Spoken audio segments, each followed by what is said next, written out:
All right. Hi, chat. Hi, stream. Hi chat, hi stream. Hi chat, hi stream. Hi chat, hi stream. Okay, today is the long-awaited PowerPoint party. We had to push it back. We each had bullshit happen. But we are here now. And do we just want to get launched into it? I'm ready if you guys are ready. Okay. Sure. You can just go into it for sure, yeah. I was expecting us to have to do like a yap session beforehand because like several people were like, we're gonna be late. And I was like, oh no. Yeah, and then things just got pushed ahead. Yeah, which is fine. Things just worked. But yeah, we're going to be starting off with Miss Howley. That's why everything's loud. My headphones were up all the way. Okay.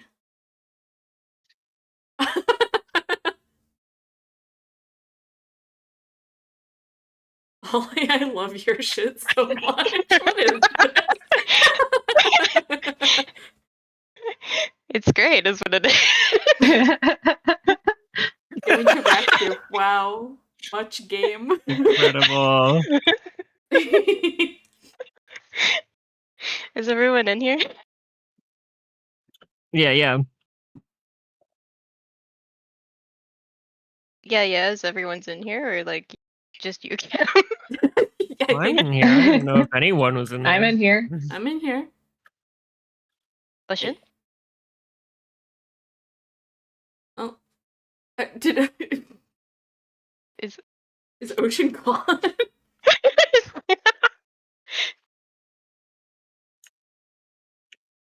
That's maybe wild. Ocean's still on BRB? I don't know. Her little Fugi isn't switched to mute or anything. Did she mute when she was like leaving though? I don't know why she would do that.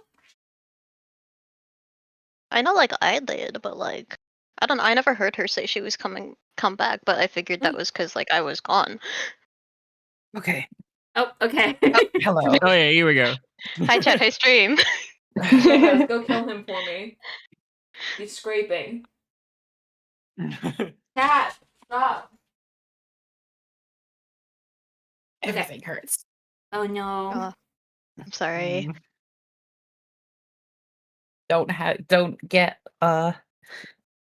uncurable diseases, kids. It's too late for me. You should have told me sooner. You should have known. Come on. What the hell? Okay. Holly, take it away. Oh wait, Ocean, are you in here? Yes. Do we have a link for stream so I can link it to people? Oh. I've got a few people hanging on this. I've got it here. You got it? Yeah. Oh, thank God I didn't want to have to go grab it. I just made a post on Bluesky, so. Hi, hello chat. How are you guys today? You guys ready for my cookie guessing game show?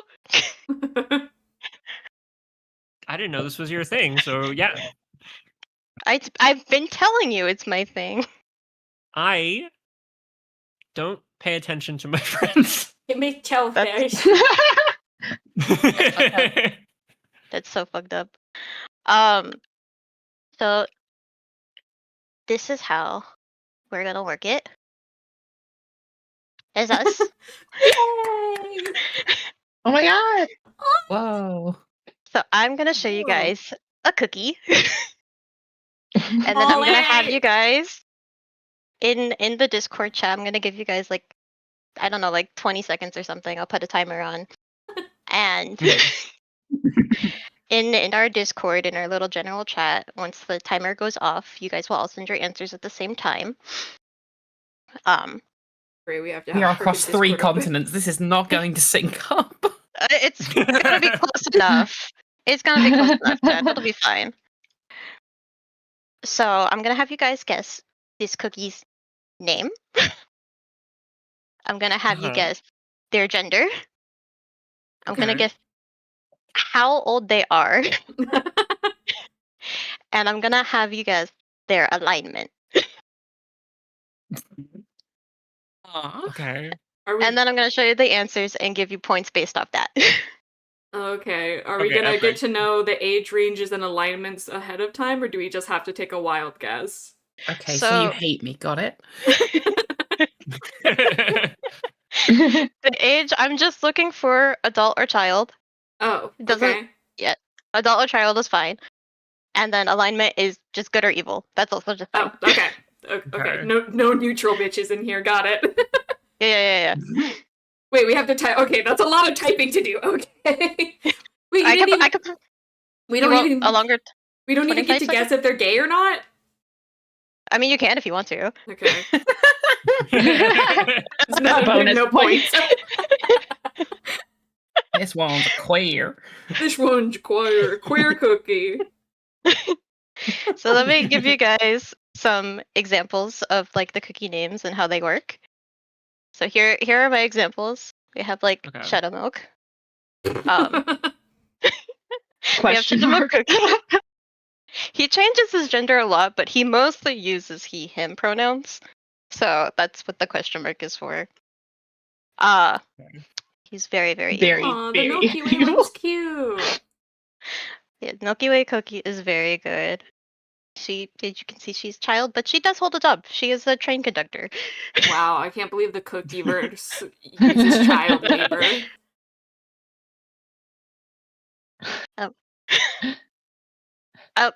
You know what, I'll let you guys guess. Like how many like how long do you want?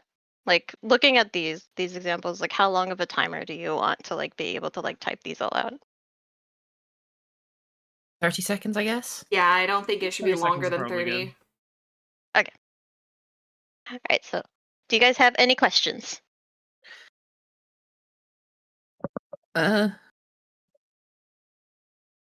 asked I don't mine. think so. I don't. Okay. Oh, I guess Getting into it. how many are there? Oh. I believe I did like 15 with 3 bonus ones for like double points. Okay, epic. And we don't send until the timer's done. Yes. So chat, who is this cookie? Okay. I'll let you guys like have little. I'll give you little increments, like 20 seconds just passed. Like, we passed 20 seconds or 20 seconds passed? 10 seconds left. Okay. 5, 4, 3, 2, 1. Please send your Okay. answers.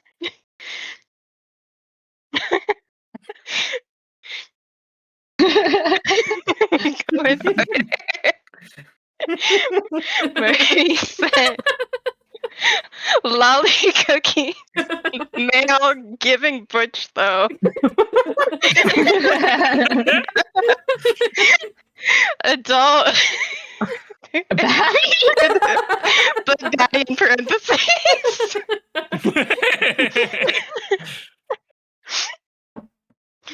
Emily sent peppermint cookie. Girl, adult, good. From Ocean, we have Ruby Cookie, girl, 6. 6 years old. I forgot it was just child or adult. I guess an age.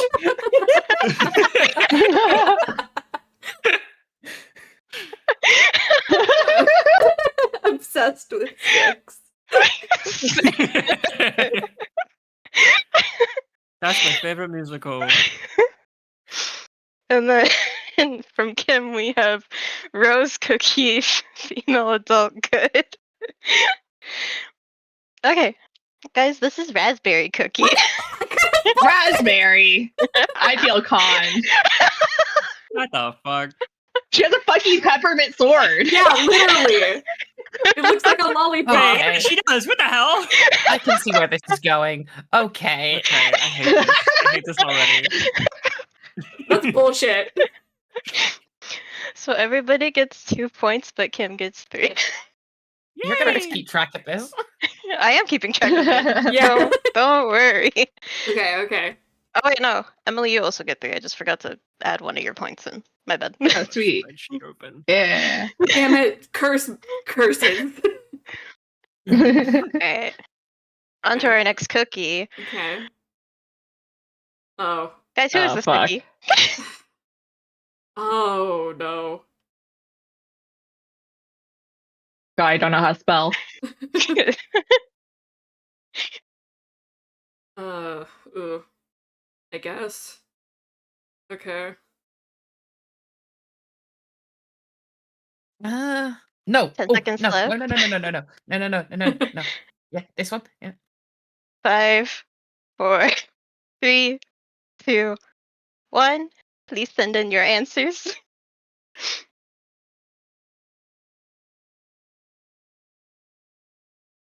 Okay. So from Emily, we have amethyst cookie. Boy. Question marks. Child and bad. Bad. It's evil, I forgot. Whatever. Good enough. I know what you mean.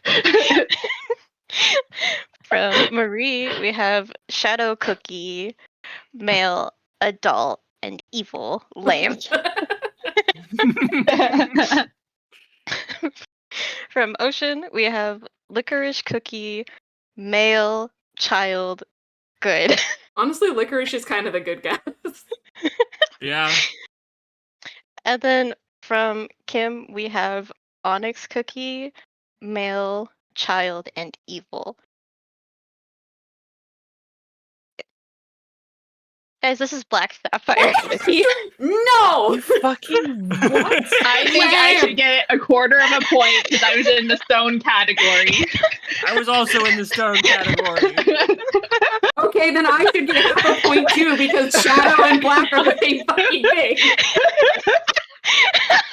But Black sapphire cookie. I'll kill Black you. What sapphire, the fuck? Black guys. sapphire. Black sapphires don't even exist. Guys. He's based off a grape. Then He's why is based he off a grape grape that's like cookie? in Cookie. Korea. Fucking Jolly Ranchers looking bitch. So I did. He's based off of a grape, then why is he not fucking grape cookie? I did give Marie, Kim, and Emily points for the name. I felt like it was close enough. That's crazy of Close you. enough for That's my crazy of you to say. Well, Shadow Cookie I gave you specifically because he is a minion of Shadow Milk Cookie. That's. I'm not gonna I question figured he was it. probably related. I see the I know I see the resemblance. That's what I was going with. Alright, guys, on to our next cookie. Oh my god. Okay. Who is this cookie? What the fuck? Oh my god. Oh wait. Oh, Okay. this is the one that pissed me off. This is so stupid. This is me. Yeah, the butch cookie.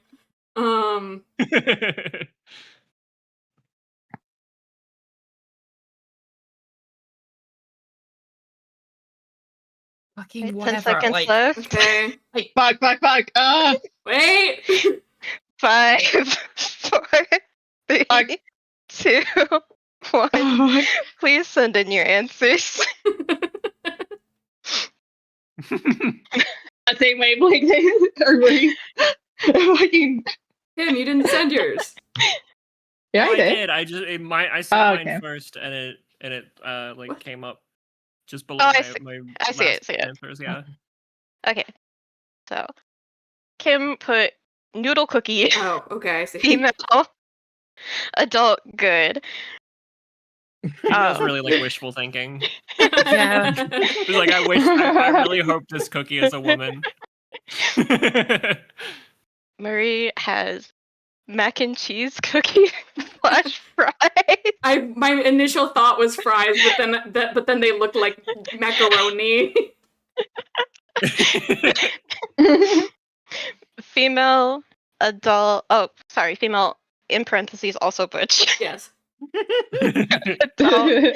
Good and gay. Yes. You said earlier I could guess if they're gay or not, and I'm going to start doing that.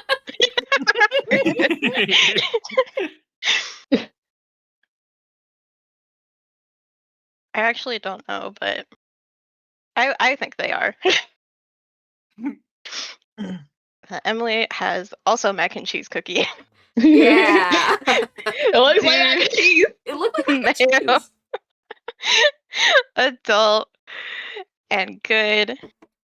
And then Ocean has buttercream cookie, female, adult, and good. Can I just say real quick, this looks exactly like Kim's peak character. Yeah, I was literally gonna type. Yeah. I was gonna type peak cookie. Yeah. it's the mouth and the stance. Yeah. Guys, this is macaroni cookie. Yeah. I'm gonna fucking kill myself. Oh, but it was giving Butch. Damn it. When I first saw macaroni cookie, I also thought he was a girl, and then they said his pronouns at one point in the story, and I'm like, that's a guy. I mean, it's not. It's a cookie. I feel cheated. Someone needs to introduce macaroni cookie to the concept of freaking estradiol. Horse femme. Specification cookie. Under our next cookie, we have What? guys. Who is this cookie? Oh god. Wait, you didn't say we got points from the last one. Oh, sorry. I have them tallied down. Don't worry. Okay. I'll let you... I feel this is a trap. This is a fucking trap. I Picked know It does one feel that like a looks trap somehow. Specific. 5 seconds left. I'm not gonna play your fucking games. We literally have to. It's literally the whole point. Okay, but I'm laughing too hard. Please send in your answer. Okay.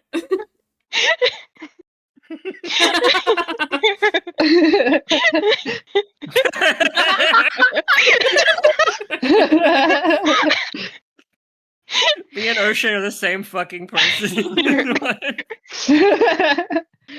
Remember, we have strawberry and cream cookie, female child, very, very goodest baby, and ace. You know what? I will give you extra points for Yeah. correct. If you guys also just want to start doing it, I don't think they ever talk about their sexualities really in this game, but Fucking based off my own headcanons now. we have to Just match up to arbitrary Holly's points. headcanon. From Okay, Emily, remind, I love this game. bubblegum pop off girl. There's literally You know, I'm strawberries pissed off there. because I just saw the strawberries. I just panicked and saw pink, I'll be honest. You have to take in the whole design. We got girl and child, and then goody two shoes. From Ocean, we have strawberry shortcake cookie, male, child, and evil. And then from Kim, also a strawberry cookie, male, child, evil. Okay. Guys, this is strawberry crepe cookie. Same shit, dude. Okay. Good fine. mostly. Oh, I see the Something crepes. For sure, then. Oh, I see it. Okay. Yeah. I do see it now, yeah. So Fuck they you. are non-binary. That was an option? That is an option. I forgot they got freaking transes in this game. Dang it. God damn it. That's where the ace Um, energy was coming from. I was like, there's a sense of not there. Haley, they've got pink hair and pronouns. Ugh. So could I. So I did give you all a point for the name because I think all your names were close, and Emily, I just really liked Bubblegum. Oh, so now we just get points for if you like it or not? I think it's really good. I want to give Emily a point for creativity. Fine. Yeah. God. Teacher, I bought you a fucking apple. They just give everybody participation points now.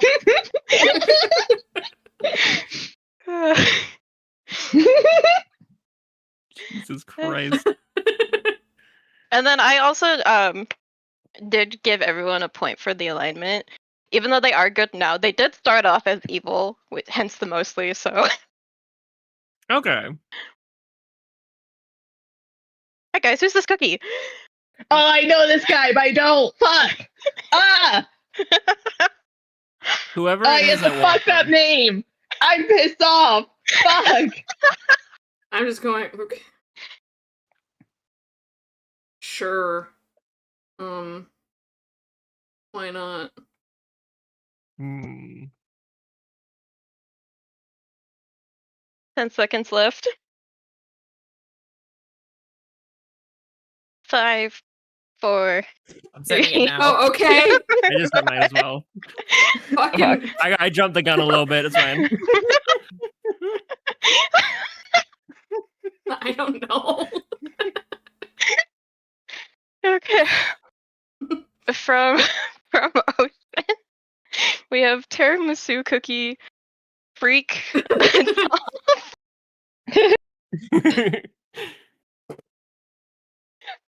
adult, and evil. Oh, from Kim, we have toasted marshmallow cookie, Mm. female, adult, good. These are some good guesses. I'm not gonna. What, sexy fox guy? That is not his name. I think that might be his name. I'm not giving Emily's you a been point playing for too much Silent creativity. Hill Ave. Oh my Gets God. quite rescinded. We have male adult. And then from Marie, we have Kitsune croissant cookie, guy femboy, adult, evil kind of but cute with it, and fully gay. Guys, this is Manju cookie. Get the fuck out of my I'm gonna house. fucking... I knew some fucked up shit. Yeah, I knew guessing female would be wishful thinking. This isn't the game, Kim. I can fix him. No, you can't. Marie, I did give you an extra point for femboy because I really liked that. That was funny. Thank you. I really thought I was onto something with the name. I enjoy that this game is also not only like knowledge based, but also merit based. Well, yeah, the judge seems kind of biased. I just like giving out The points. judge seems Okay. kind of whimsical Oh. with it. Guys, who is this Oh, cookie? fuck. Oh my god. Oh, wait. No. The Well, fuck? I'm gonna give you Auto- guys a free hint because I think it'll be funny. It is a dessert from Kim's homeland. That's What? Oh! Tim Tams? I know this one then. I know this one. Fuck. I'll give you guys an extra 5 seconds since I gave Please, you guys. because autocorrect fucked me over like 3 times. Oh, fuck. Australians have dessert? Fuck. Yeah, kangaroo tartar. we bloody eat sand and dirt. And leaves. Can you guys please send in your answers? Hold on. Okay.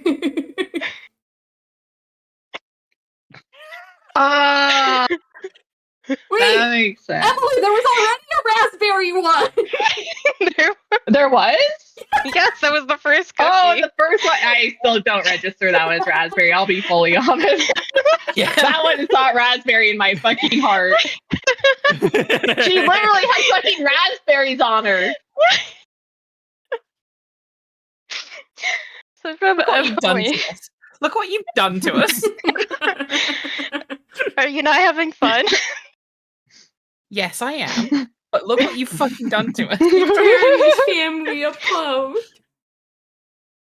Okay, from Emily, we have raspberry squirrel cupid,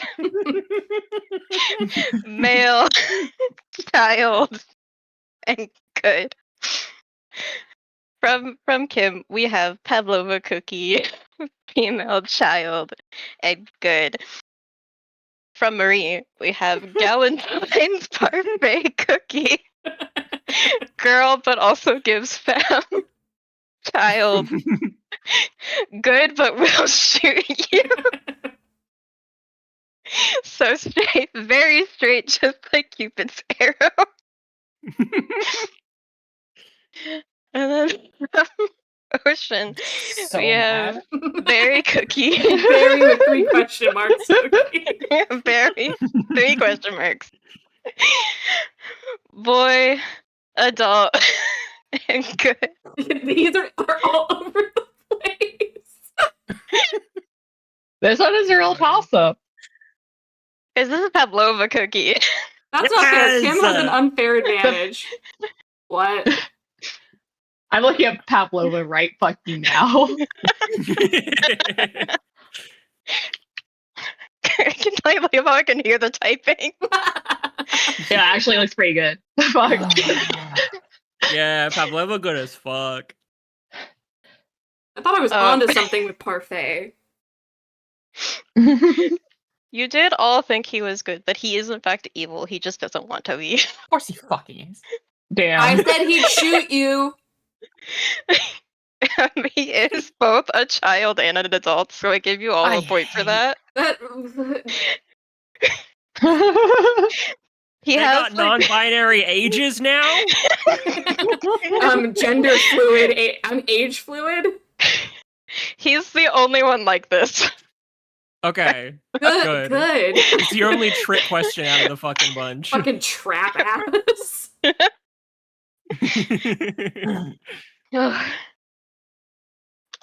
Guys, who's this cookie? Oh fuck. This is my wife? Excuse me. Better not be. And once that got off. That's too damn bad.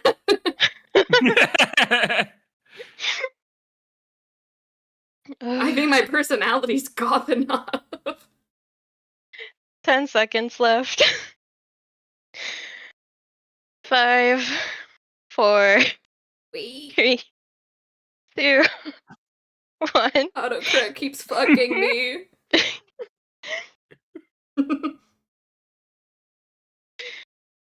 So, from Ocean, we have licorice cookie again. God, that's also a good guess for this one. Sue me. It is a really good guess for this one. You'll Yeah. get it eventually. One of these days it's gonna be licorice cookie. Male, adult, good, and fruit. Yep. That's so fair. Fucking ooze cookie. From oh shoot, I put the points in the wrong person's, my bad. Let me just erase that real quick. Oh. sorry. I put it in Marie's spot for points Oh, no, instead you of can do yours, that. and that's my bad. I think yeah, that should be good. Yeah, that's okay. Got 4 points for that. There you go. And then from Emily, we have blackberry syrup. Female goth queen. Adult and good. From Sue me. Marie, we have squid ink cookie. Girl, lady, woman. adult, and good but could be evil Tommy Mommy. I hate you. Sorry, Dommy Mommy Cookie. Is that her name? And then from Kim, we have Magic fucking Ooze Cookie, IDK. female, adult, evil. Guys, this is Prune Juice Cookie. I'm go. Oh, Prune juice. Unironically, kill yourself. This is a guy. I got everything apart from the name. I Fuck. figured it might have been a guy. Like as soon as I sent my freaking things, I was like, no, actually. That's not fair. Damn. This is giving Fern from Freerin. Oh yeah. Bullshit. I call bullshit. It's giving Fern from Freerin, and also like, what if the Hex Maniac from Pokemon got herself together? And transitioned? You guys ready And for the next transition. cookie? No. But go for it anyway. Guys, who is this cookie? God damn it.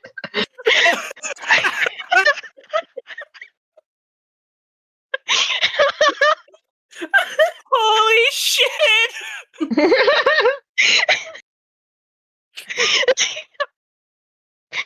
Oh, 10 seconds left. Fuck. 5, 4, 3. Hey, wait.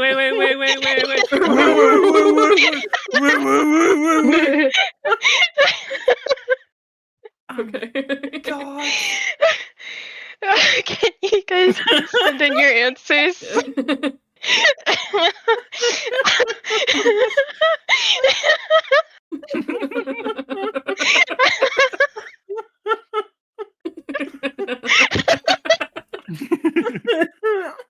Ew, wait, the little nubby hands are sending me. Mary, we have Sonic. Canonically boy, but could be questioning. I don't know. Genuinely, I don't know. Child. Man, child. Holy shit. Good guy. He's the good guy against Eggman. From Emily, we have Shadow the Hedgehog just kidding, it's Sonic. Smiley face. I like how it gives the smiley face a double chin. Because it fucking Discord changes my emoticons into fucking emojis and it ruins it. That's such horseshit. What the fuck? From Ocean, we have Sonic Cookie. I'm gonna give you double points for that because that is exactly the name. Fuck you, Oh, yeah. what? None of you put Cookie after. You better not see me after this. You've gotten so many extra points. What I are you have, talking never mind. about? I never liked you.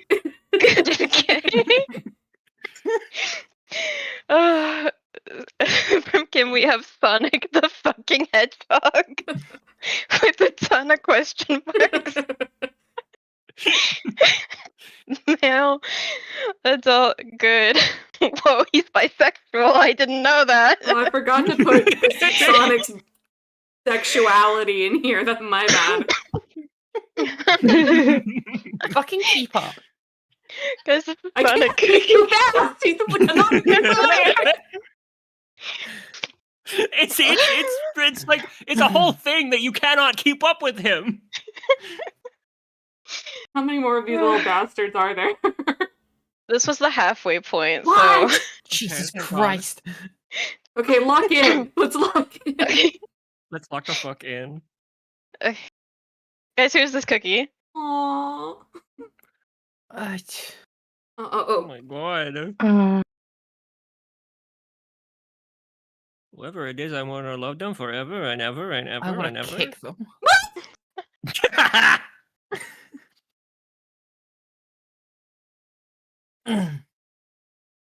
10 seconds left. No! Fuck. 5, 4, 3, 2, 1. Please send in your answers.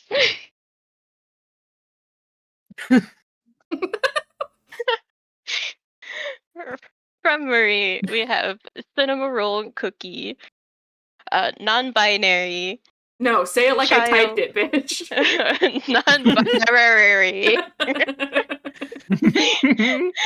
child, goodness, and gay. From Ocean, we have frosting cookie, female, child, evil. From Kim, we have whipped cream cookie, male, child, and good. And then from If this is Emily, an adult, I'm going to the fucking wiki. And I'm changing it. from Emily, we have milk cream bullshit. Bullshit. B baby boy, Baby boo boo boy. child, and good. Guys, this is cream ferret cookie. What the fuck? What do you mean they got animals? So we're now? adding animals now. I'm gonna step on this thing. So you're telling me the other one didn't even have kitsune in the name, but this one's a fucking ferret? Yeah. Jesus Christ. I also Like, just keep forgetting that they can be non-binary. Hey, I got that at least. They are an adult. They basically Fucking act knew it. Go like to the wiki, your- Lane. Go to the wiki, your Ocean. parent. They are the goodest though. They're Nope. like your parent in the game. Cookie don't Run care. devs, you're fucking sick. That's my You're parent. sick and twisted. You're sick Yeah. and fucking twisted. I'm sorry, does my parental unit need their baba? They're fucking baba, dude. Deaf And then their sisters, I'm Baba's a gonna fucking vape. find you. Guys, who is this cookie? Oh, Ooh, I know exactly Shit. who that is. I've seen this bitch before. I do not remember their name. Oh, okay.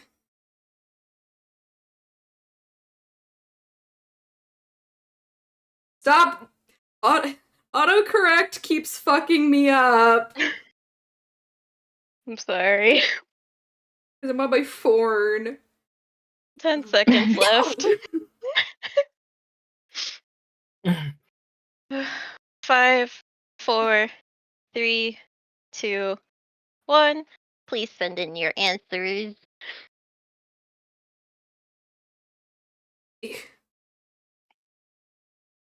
From Ocean, we have nutmeg latte cookie, Hmm. male, adult, good. That's a really good guess, actually. I'm putting too From much logic into this. I need to get stupider. You need to conk yourself over the fucking head with a mallet, bro. From Emily, we have mocha cookie, female, step on me, please. Ew, why did you write it like an incel? Female step on me, please. Adult and good, but in a badass way. From Kim, we have fudge ass like swirl or something cookie. Like swirl. Male, adult, and good. And then from Marie, we have dark chocolate night cookie, female, but which wishful thinking. Adult, good, but could be a baddie. Gay, wishful thinking. Jesus. Guys, this is caramel arrow cookie. You fucking I'm what? gonna go, you know what? No, we're done. I'm going to walk into traffic.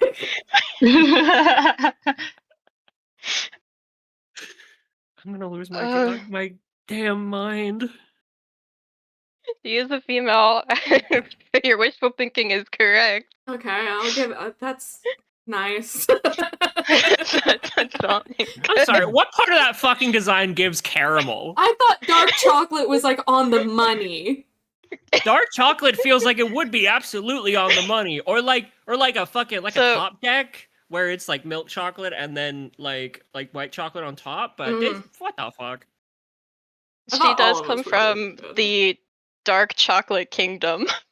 Do I get Okay. extra points? Where a lot of the residents are also coffee named names too, so you guys were like kind of like all really close. Oh, I love being Yeah. just there outside the door. I'm glad that Oh. fudge ass like swirl or something cookie was close. Guys, who's this cookie? What the fuck? Where is it? This is Chandelure from Pokemon.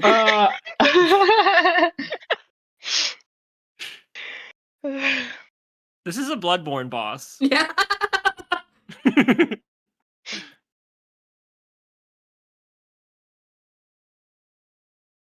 I don't.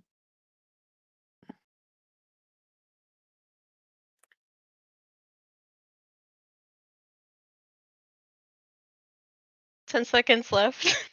Shut up. I'm sorry, my bad. My bad. Okay, I'm ready. I'm gonna give Ocean 5 extra seconds since they seem like they need it. 5, 4, 3, 2, 1. Please send in your cookies. Reese's Pieces.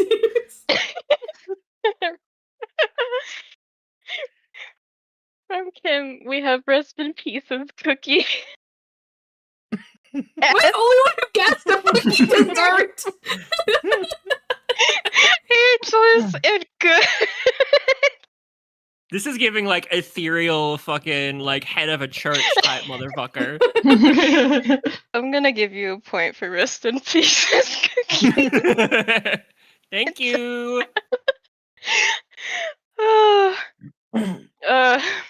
From Emily, we have gothic angelic rap. Non-binary. Adult. And the question mark. From Marie, we have marshmallow church cookie. Female, I think. Adult, I hope. Evil, 100% no way. Would hit gay nut. And then from Ocean, we have Ashes. I really like that. I'm What the giving you a point fuck? for that. Ashes of a Sieged Empire cookie. Female, adult, good, and straight. Guys, this is Joel. What? You fucking. Oh, you talked to you. That's why I was so fucking- fucking pissed I off. knew it was some cult leader shit. They are an evil little cult leader. More fun facts about Toael. They are canonically dead Yes. in the No, they're game. not there. And then they don't use they them pronouns, they use we us pronouns. That's actually honestly I feel like that's less kind of huge of them. That rules. I feel like that's less non-binary and more Hunt. all plurality. binary. My bad. This bitch is fucking plural. We love that. On to our next cookie. Ugh. Guys, who is this cookie? I've seen this one before. I love when you guys say that. I don't know any of these bitches.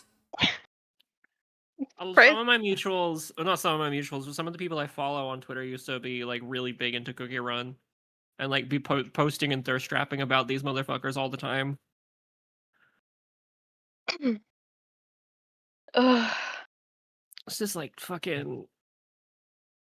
This is like Okay. the sleeping princess from Zelda. 10 seconds left. 5, 4, 3, 2, 1, please send in your cookies.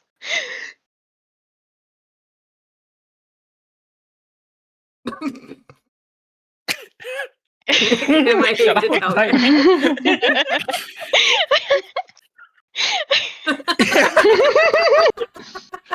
From Incredible. Emily, we have Frosty Ice Cookie.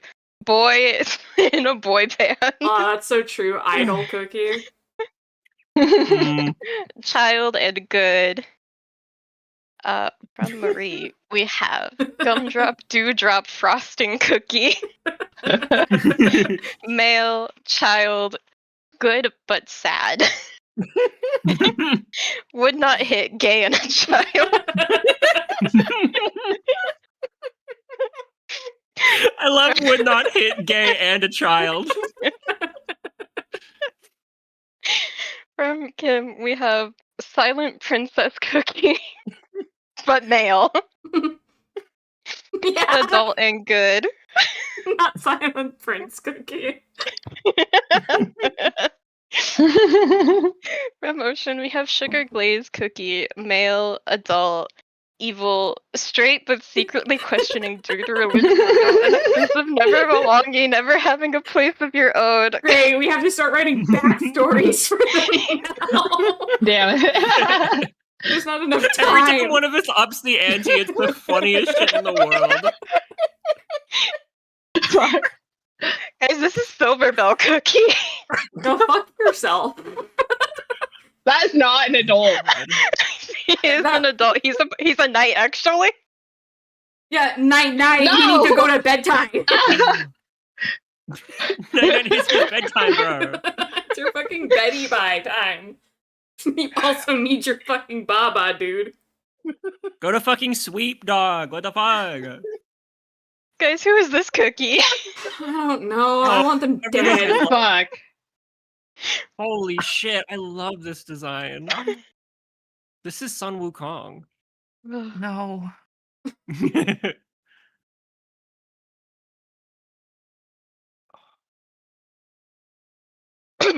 I thought 15 cookies would be like enough, but I realize now it might have been too much, and I apologize.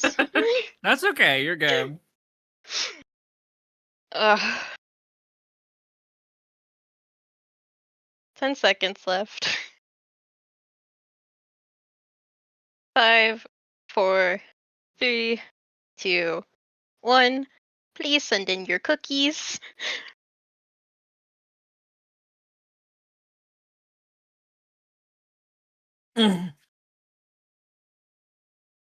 From Kim, we have Merengue Cookie, non-binary, Read it correctly, motherfucker. non-binary, nin-binary? They're Nin-binary? nin-bin. Child. Oh my god, chaotic fuck you. From Emily, we have Cinema Roll Swirl. Boy, also a goat. Yeah, that is a goat. Child. Good, but kinda a little shit. From Ocean, we have egg custard tart cookie, male, child, Oh. and good. No, I'm so mad. Now I know what it is. No. Fuck. From Marie, we have Cinnabon ball sack cookie, So. Can't. female, kinda. Child, please, dear God. Good, probably. Straight but questioning. Plagiarism. Plagiarism. No, that's what we in the industry call a callback. Guys, this is Cloud Hate cookie. That's not even. Okay. What? Not even what I thought it was gonna fucking be. They are non-binary. That's not a dog. Yeah. That's not a puppy. He's technically not a puppy, but I like to look at him like one. Yeah, he does give puppy. No, They it's are just very You're monkey. fucking Peter. Guys, who is this cookie? Your mom, dude. Oh fuck. This is I a hate that- palette swap. This is a palette swap of Rhea from Fire Emblem Three Houses. No. That's not even close. Like This is an alternate costume from Palutena, from Kid Icarus.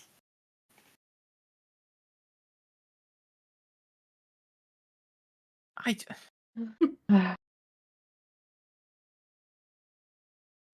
10 seconds left.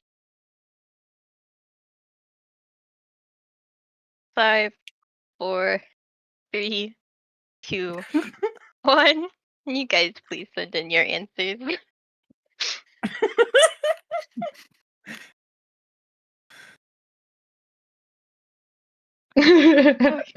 I like how we're slowly becoming more unhinged. We're almost done, guys, I Losing the fucking promise. plot.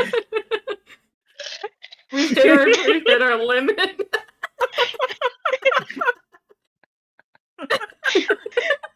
From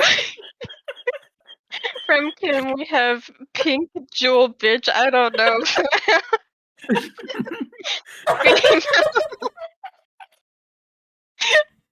Adult Good Maybe.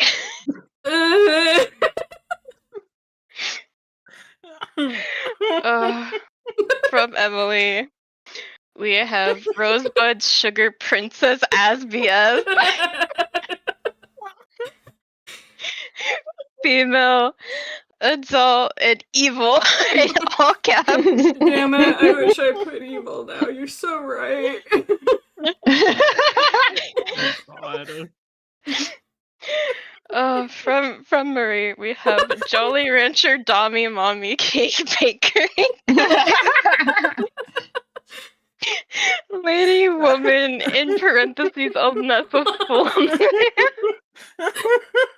woman, adult, lady, woman.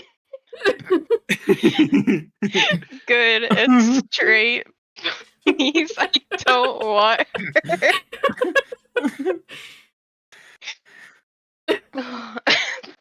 Promotion. We have just pink for the names. Female. That's all. It's straight.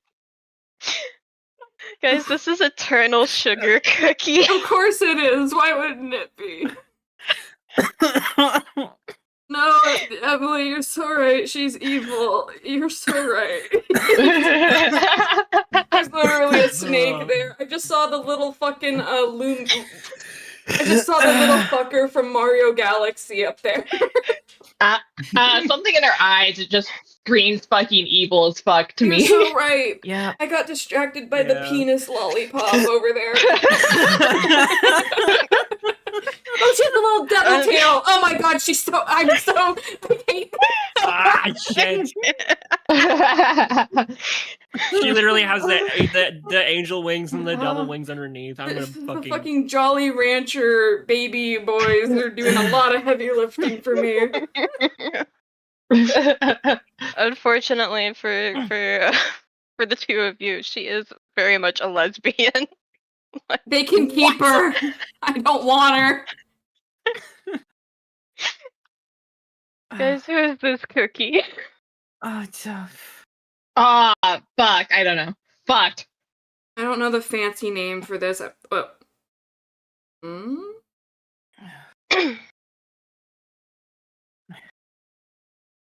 We can skip over the bonus rounds if you guys want, by the way. It's just I think it'd be Yeah. fun to do those as like a lightning round where we just like say our answers.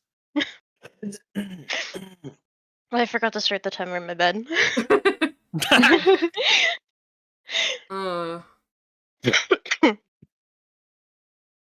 I'm forgetting the categories because we're so unhinged and weird. Fuck, I just sent it anyway, whatever. Oh 10 god, that went seconds straight into left. that last one, Jesus. Yeah. 5, 4, 3, 2, 1. Please send in your answers. Wait.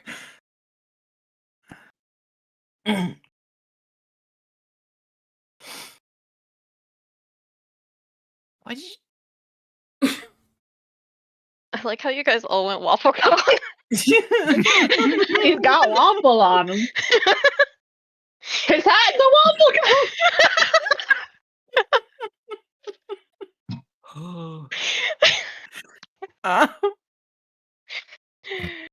From Ocean, we have waffle cone cookie, male, adult, and good. From Emily, we have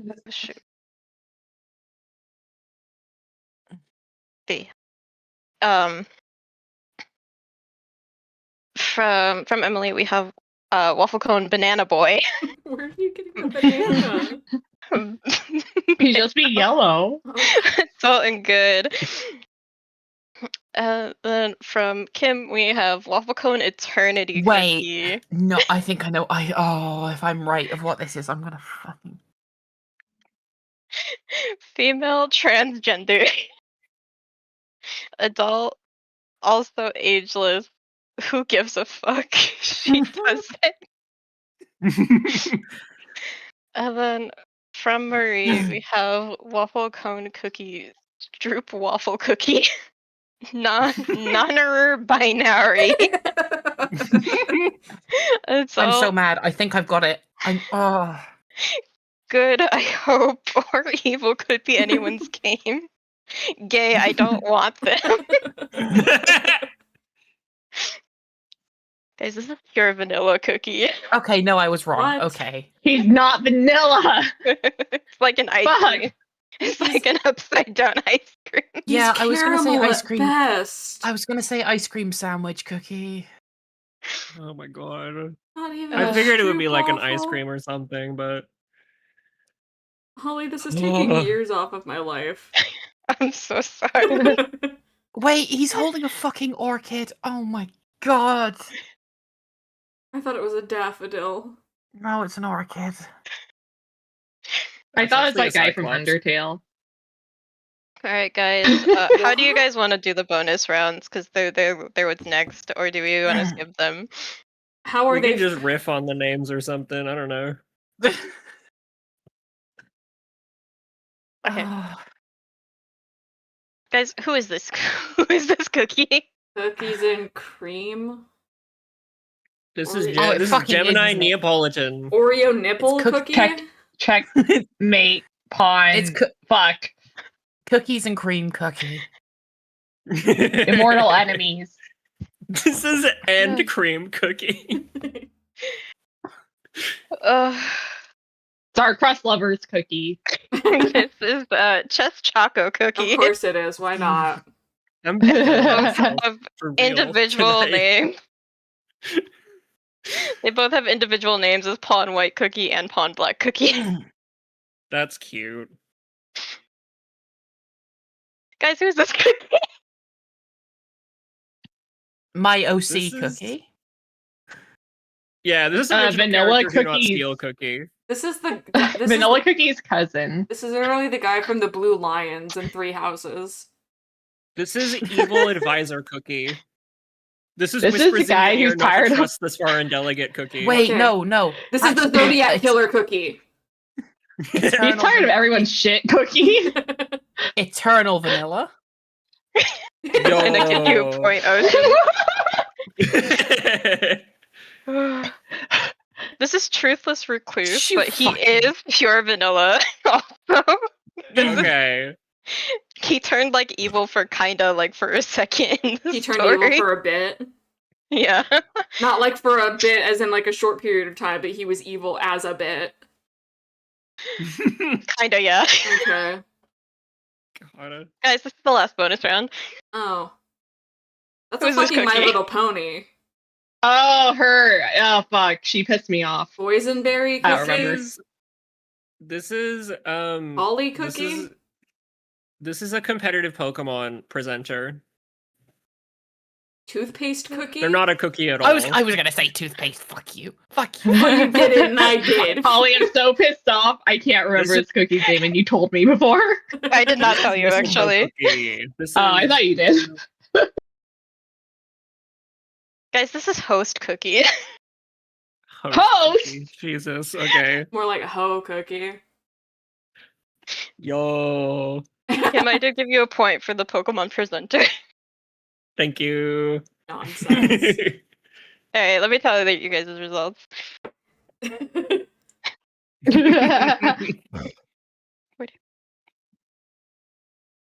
I love I'm holding you hostage. Okay, so That guy up in the top left, his name is actually like secret chocolate. yeah, I was gonna say he's like lightning cinnamon cookie. What? There has to be a cinnamon roll cookie. That's Raijin Delight.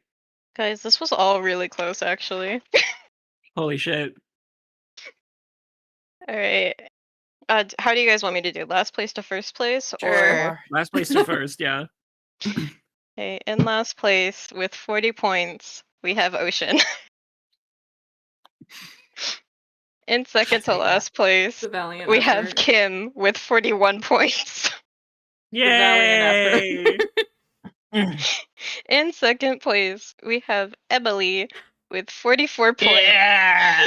In first place, we have Marie with I won? 47. You won because you were getting all those extra points for guessing the sexualities of the cookies. Well, nothing was stopping you from doing that. That's it, chat. Fair enough, yeah.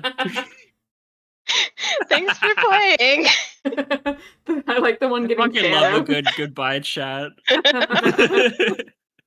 Wow. A good fucking goodbye chat gif is the best thing in the fucking world. Thank you for that, That was riveting fun, but the dev- experience. That was fun, but the dev sisters need to be hunt down and fucking slaughtered for sport. As I'm sending a ingredients for a very, cookie. I'm sending like a very angrily worded letter to the devs of Cookie Run. Well, Ocean's gonna go edit the Wikipedia. Oh, sorry, that took so long. That's okay. I forgot how to Oh make my, fucking Google Slides God. full screen again. God damn it. you can really edit that down and make a fucking good ass game show video about it. Oh my god. Holy shit. Okay. Okay. Right. Okay, now we have Ocean's turn. Channel this energy into your presentation, Ocean. We've set the mood. Let me... As you're doing that, I will shuffle everyone around. Oh shit. No. Ocean will now join me Fuck. in being big. Okay. So, you thought my presentation on how much I hated Sword Art Online was hater energy. Oh no. That wasn't personal. This one's personal. So, if you will, I would like you to imagine a book. This book. That's all I I've didn't got. have time to Thank you for imagine it. coming to my TED Talk. You imagine Okay, a well, book. thank you. No. So, I'd like you first to imagine a book that has an incredible premise that kind of just draws you in immediately. Two factions in a war through time, going backwards and forwards, sabotaging each other in an attempt to finally get a decisive hold to wipe each other out. Two agents, one on either side, come together and start taunting each other. We're going to win this. The garden is doomed. The agency will knock you down. And this goes backwards and forwards until the two fall in love and break away from this endless time war. They fucked it. And it all started with this piece of shit. Bigolus Dickolus Wolfwood. This book went under the radar for a while, until this piece of shit tweeted this out. That's Read his this, do not actual look at- thing. I thought That's you, his fucking actual name. I thought you were being. No, I'm not. stupid. Okay. He put this out on Twitter. It went viral. And then this piece of shit book got a lot of attention. The release version had nothing on it. And then after this, sales massively increased. Like massively. Viral marketing at its finest. And then they reprinted it with this on the cover. Everyone in these awards was fucking robbed. Genuinely robbed. I've read some of the other entries for both of those awards, and they are miles better. So the novel itself is largely epistolary. There's like there's a few paragraphs of describing what happens in the plot and how it's going to go, and then the letters that they send between each other. That's not a problem in itself. Better novels have done it far better and with the same sort of thing. But this book is a pretentious piece of shit done by a hack author. So I'm going to introduce you to the two main characters we're going to follow, Red and Blue. Red is a cyborg or an android or something that belongs to the agency. The agency is like the cyber techie future. She's a living weapon that's been created or born or bred to just revel in the art of killing and be a living weapon functionally. But she's impulsive. She's quick to act and she's curious, and it gets her in trouble. I'm going to have like quotes from the book. I'm not going to read out most of these unless it's like really relevant. This is just so I've picked out like decent stuff to describe the characters. Blue is the opposite agent who works for the garden. She's a lot more open-minded and human than Red, but she's also more scientifically minded and kinder. She's led by emotion, she's more artistic, and she sees her victories in the time battle as like poetic in a sense. I've already gone over the premise.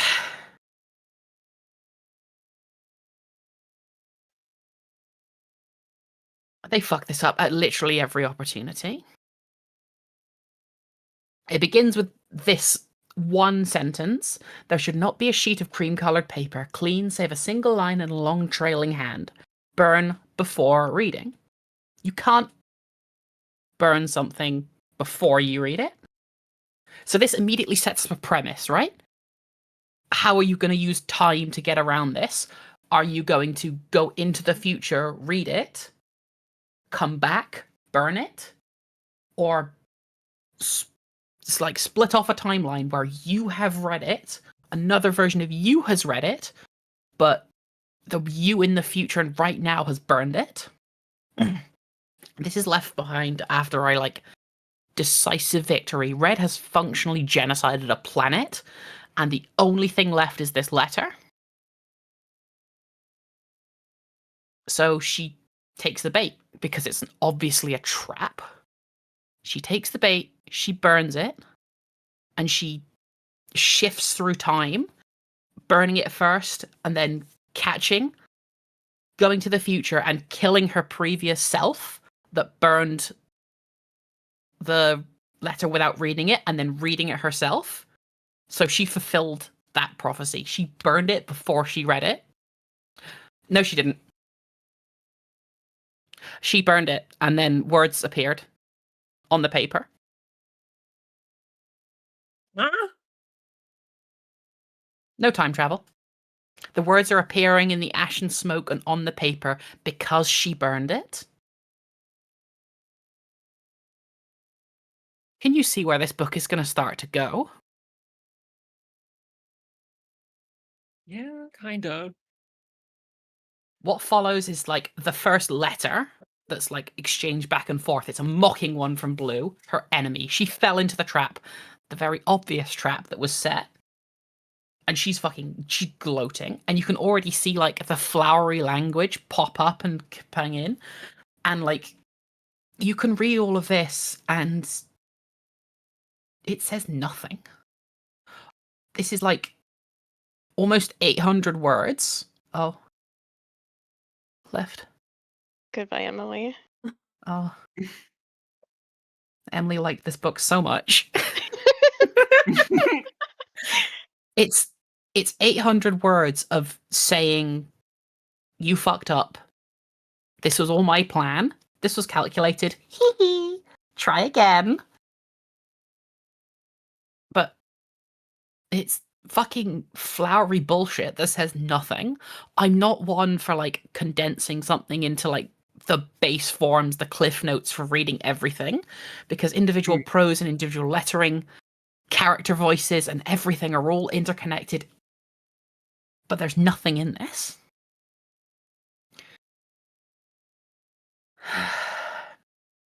Please find my gratitude all around you.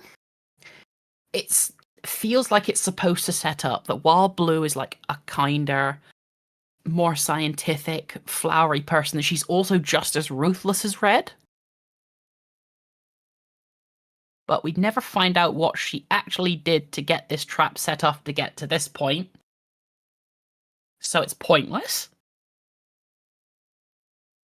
She sacrificed everything in this timeline, cut it off, considered it worthless, dead, gone, to put one little seed of doubt in one agent's thing. They're not the only agents in their individual factions. They're the only There's agents hundreds. in their heart. Yeah, there's hundreds of other people, and she sacrificed an entire timeline to put a letter on a genocided planet. Tactical mastery. She's a genius. The perspective swaps to Blue, who's in a lab hospital in the 21st century. She's here to like react more reactively and set up for the future. She's there to set up like a little moment of intrigue in a scientist's head to like set the groundwork for what the agency does in the future. So if they decide to go more of like a nerve gas, they've got this scientist there who has now been researching nerve gases their entire life and will never get that breakthrough. So how does the agency stay one step ahead and kill the scientist? Do they burn the works? No. Wait, there's a but. What are you hiding from us? Another cryptic letter on a jar that says, read by bubbling. This isn't a letter, this is a jar. Mark. This is going to start to be a pattern. So she hooks up the chemical, this liquid, heats it up, hooks it up to this MRI machine that was passed over at the start, then reads out the like output from the machine, and that's how the letter comes out. But like, how did they close the loophole? What did Red do to preemptively preempt the preempting? She gave the scientist a new computer, and she can work from home now. She doesn't have to come to the lab. Okay. Yeah. So shared business. I'm sorry you couldn't meet the good doctor. She's important. More to this point, her sister's children will be if she visits them this afternoon and they discuss patterns in birdsong. No. That doesn't mean anything. No. My cunning methods for spiriting her from your clutches. Engine trouble, a good spring day, a suspiciously effective and cheap remote access software suite her hospital purchased 2 years ago, which allows the good doctor to work from home. Thus we brave strand 6, strand 9. So instead of, being the brutal, tech-focused, efficient agency, they gave the doctor a good laptop, so she works from home. Nice. What the fuck? Good for and that her. fucks the entire timeline. Oh. That's why they want us to stop working from home. Yeah. Fuck you. This is how kind of the book is now. Cause and effect, a letter between the two. One more thing. After every single letter, there's a seeker who comes and finds the method that they've used to transmit a message and eats it. Okay. Oh, okay. It's like, it's a mysterious person, and like that sets up this intrigue, right? You don't learn who this person is until the very end. They're going around, they're finding the evidence, they're subsuming it into themselves, they're clearing it up. We never learn who they are. It's Red. It's time traveling Red from the future. She's hungry, so she ate all of the things. Jesus Christ. The very next piece of action will come from Blue, infiltrating a computer cult to get agency information. I put a question mark there because it's never actually explained. Jesus fucking We just get Christ. all this like flowery language of she comes up, they describe the like cult robe she's wearing, emblazoned with old like computer keys to admonish the tech god. Look, it's funny. It's funny. The old tech god is a Macintosh, and she called it Siri. Ah! Jesus fucking Christ. So she comes for the riddles to get access to the information. How do you calculate the hypotenuse of a right triangle? Blue tilts her head, stands very still, except for the flexing of her fingers at her side. She clears her throat. 'Twas brilliant and the slithy tobes did gyre and gimble in the wabe. Agency computer old! It no understand poetry. It's confused by beautiful literature. This is their really subtle way of foreshadowing and showing us like how different the agency and the garden are.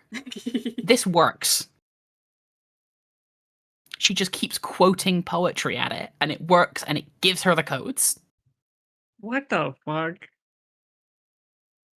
The letters that are like starting to hide each other are getting insane. So this one here is fucking... The letter begins in the tree's heart, rings, thicker here and thinner there, forms symbols in an alphabet no one present knows but Red. The words are small, sometimes smudged, but still 10 years per line of text and many lines, mapping roots, depositing or draining nutrients year by year. The message must have taken a century to craft. Perhaps local legends tell of some fairy or frozen goddess in these woods, seen for an instant and gone. Red wonders what expression she wore. She placed the needle. She memorizes the message. She feels it ridge by ridge, line by line, and performs a slow arithmetic of years. So what Blue has done here, to avoid getting seen by their time bosses, to send a message to Red in this one particular offshoot of one particular timeline, has gone to a tree every day for 500 years and meticulously changed the nutrient values in the wood, in the dirt, everything, to make sure lines and rings on the inside of the trunk, when it's cut down, spell out a message in the rings, not through letters, but by the rings, that she can understand, but no one else can. Oh my god. So far this has been genuinely completely linear.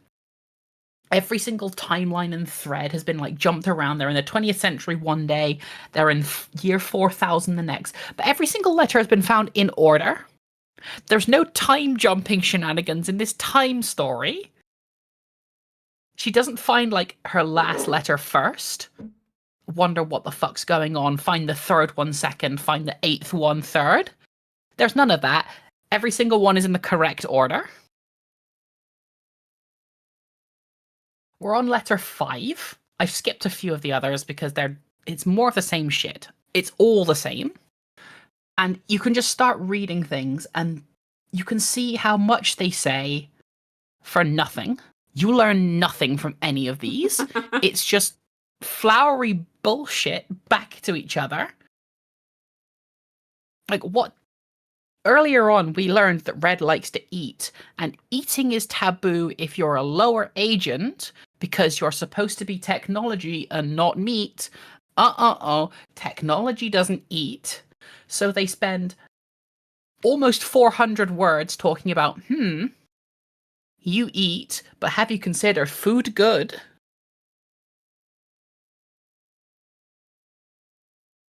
It's nothing.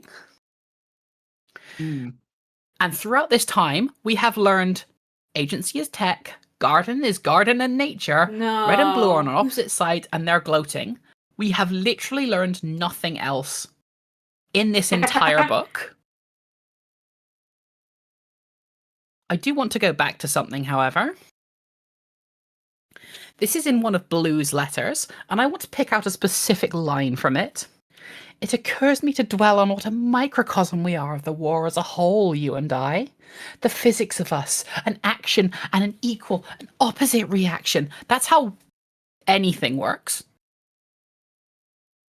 That's just saying I act and you react, and then I act and you react. My viney, hivey elf world. That's the garden. Jesus Christ. So what does this actually mean? This is one of the,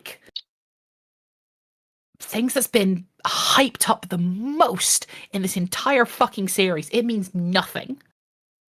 She's just said, we are in a war, and we are soldiers, and we are fighting. Cool. Thanks for telling me. I didn't know.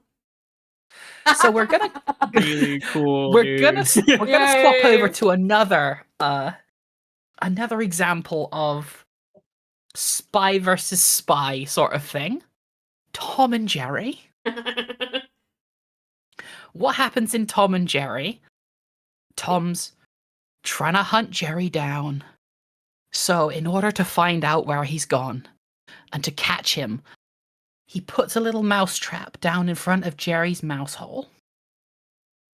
But then Jerry makes a noise somewhere off in the distance. Tom turns to look, and then Jerry grabs Tom's tail and shoves it in the fucking mousetrap. Yelling, Tom grabs up, bursts around. He goes to put a mousetrap down again. Jerry goes and does the same thing, goes to grab the tail, but this time it's a stick of dynamite, and Jerry explodes, and he's just left as a pile of ash with big blinking cartoon eyes. Tom points and laughs. And then, in that moment, Jerry grabs Tom's finger and puts it in the mousetrap. And then there's a big Mel Blanc scream. And then they grab metal pipes and start hitting each other with them.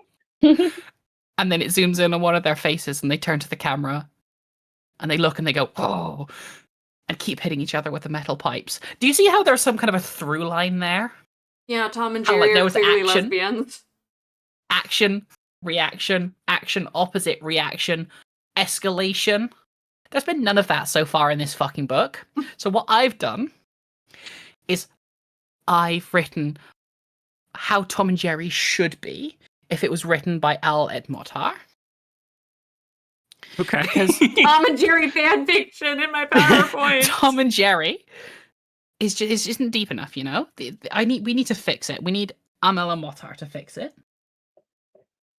And if this was written by them, Tom would walk through a door, a bucket would fall on his head, but there wouldn't be water in the bucket. There would just be a letter Tom would take it out and it would read, "Oh, cat. Tom cat. Looks like I win again, Thomas the Tank Engine. Did you like that one? I suspect that such a joke is wasted on you. Are you intrigued as I am by this game? This cat and mouse game that we scurry around in, chew chesses on a board made only for two. I do so look forward to hitting you with a metal pipe at the end of all of this, as we always do. But a metal pipe has holes, does it not? One in each end, or is it one long hole? Something for us to ponder. Did you ponder how I live in my little mouse hole, in a house and a body so small? I'm writing this as we speak with my little mouse pen, in my little mouse hole, sitting in my little mouse chair, savouring the taste of victory.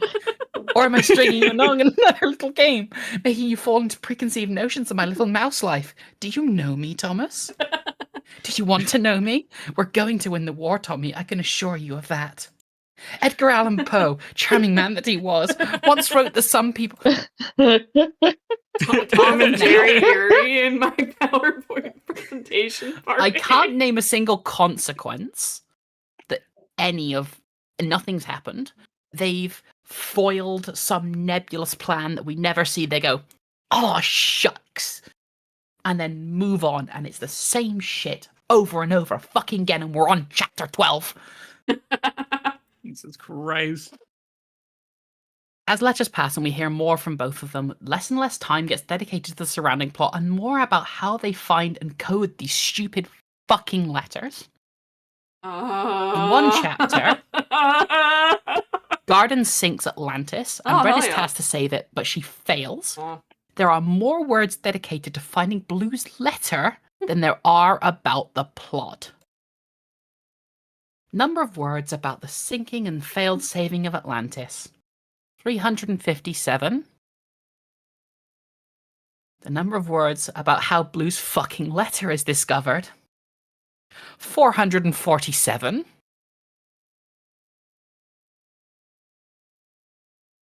That's how many words there are of the letter and the discovering of the letter combined in this chapter. Oh my god. Oh, I did forget to mention something, though. They've been calling each other really fucking cringe nicknames this entire time. Oh no, I noticed. Awful bullshit. Dear Red, in tooth, in claw. What? She's mocking her. The garden, it's all natural. Oh.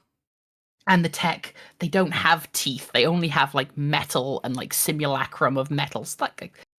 That's a in-universe dig that kind of makes sense. That's red. That's Wait. another word for the color red. But Okay. only male cardinals are red. That's another word for blue. Okay. I don't know what the fuck that is. Rubies are also red. So she's I guess. $400. This one is bullshit. This is a 13-year-old's like first crush. Wait. Because isn't blood technically blue before it's oxidized? Or am I wrong? No, Red Sky- you're right. So which one is Red- it? Which one is it? I'm not going to tell you which one wrote that. Okay. I dance to you in a body, boo. Red sky at morning. That's a nice one. It's a lovely metaphor. Conjures up good imagery. My dear Mike Wazowski. I think that's shade of blue. Go on. Mood ring? Mood You're indigo? You're a mood ring?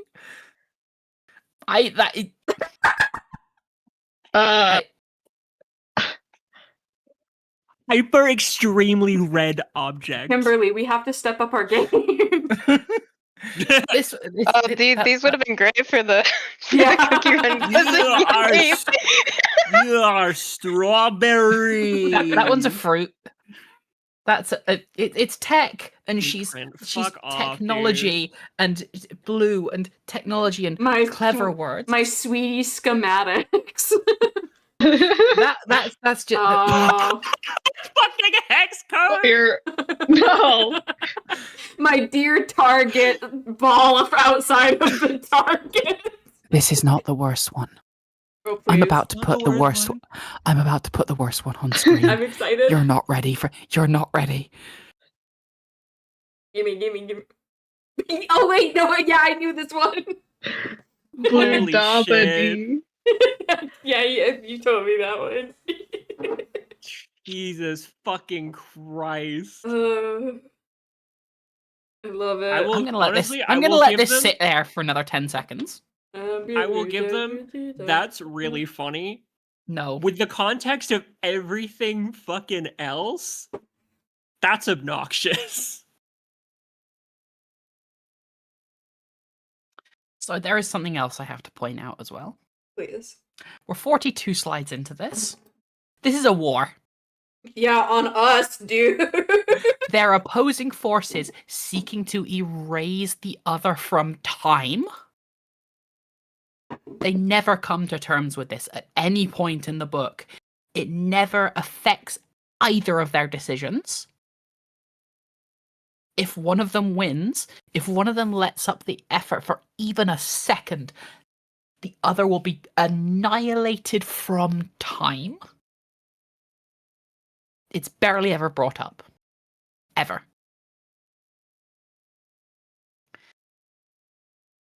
This is one of the first instances of world building we get in the series. This is on page 82. Oh my god. The fact that... So what do we think this is, right? Ambient chaos levels. You'd think this is like fucking around in the timeline, raises these chaos levels too high, and then if they get too high, the timeline's fucked and you have to leave it, right? Is there something here? Something we can actually like grasp and like work on and like understand about the world? Fuck you. This is never brought up again. It's never brought up again ever. I'm noting in a the lot entire of book. fuck God. you. So there's only... This is a book about time traveling.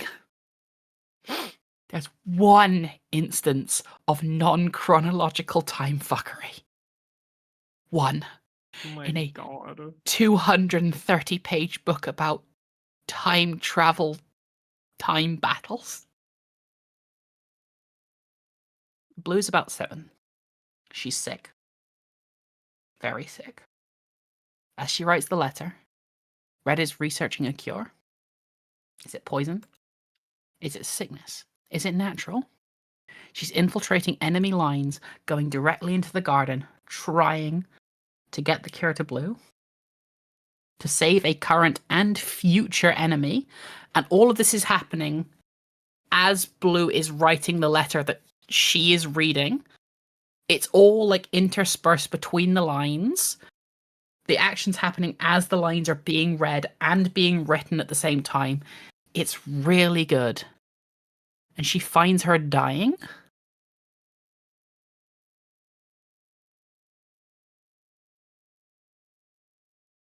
And then she kisses her on the mouth. No! She's a child. She's 7. Oh, Fuck what? you. No! Oh my god. Absolutely not. I'm I not don't lying. think you should I actually. don't think you should. You didn't think that through. I'm going to leave this up on screen for about 15 seconds so you can all read it.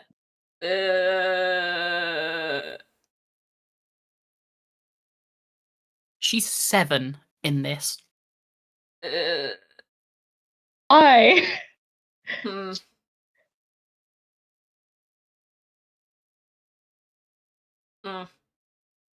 Gorgeous girl monster? I don't like that. I don't like gorgeous girl monster. I do That's have what I would wait. name one of the cookies from Cookie Run. I'm changing my Discord server. So I've also been deliberately hiding something else from you Oh, yes. Okay. that's going to change how you see this book. The writing's masturbatory. There's no other way Yeah. of putting it. It's a writer like finding the most flowery language they can, jacking it onto the paper, congratulating themselves and writing another letter back. Here's just a little section from another one. I actually don't know what I'm reading. It's fucking nothing. Christ. It's flowery bullshit. So here's what I've been keeping from you. You see those 2 names on there, right? Mm-hmm. This is not written by one author, it's written by 2. Oh, well, that's why it's dog shit. Amal El Motar wrote blue. Max Gladstone wrote red. They kept each other in the dark about the letters and the contents of the chapter until it was sent to each other, and then they reacted to it in real time and wrote the letters back to each other. Well, that's why this sucks.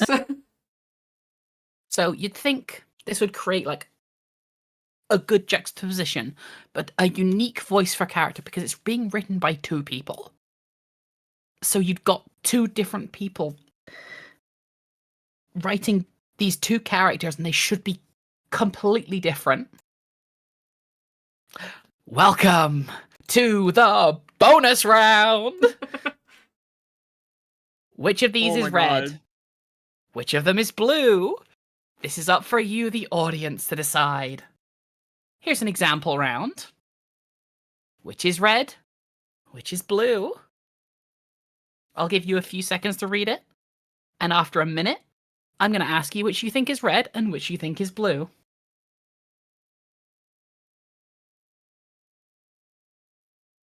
Based on what I've told you so far. I think left is red.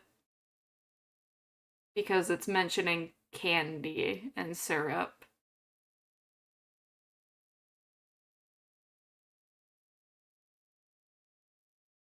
Okay, fuck me then, I guess. Oh? What? Okay. So, now we move on to You the did that, actual Jack. bonus round. Face. A and B. Which is red? Which is blue? I'm I'm gonna going to give you a little longer to read these. gonna be honest, these are the same bitch to me. And then both of you, like everyone here, like put which one you think is red and which one you think is blue in general when you think you've got it. And I will move on when I've got answers from everyone.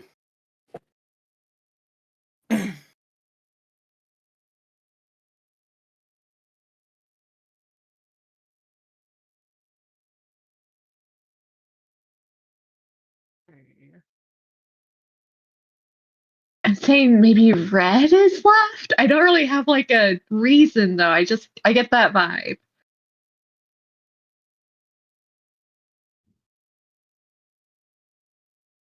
I don't know, they're Marie, the that's same. name change lounge. Oh. I was just there.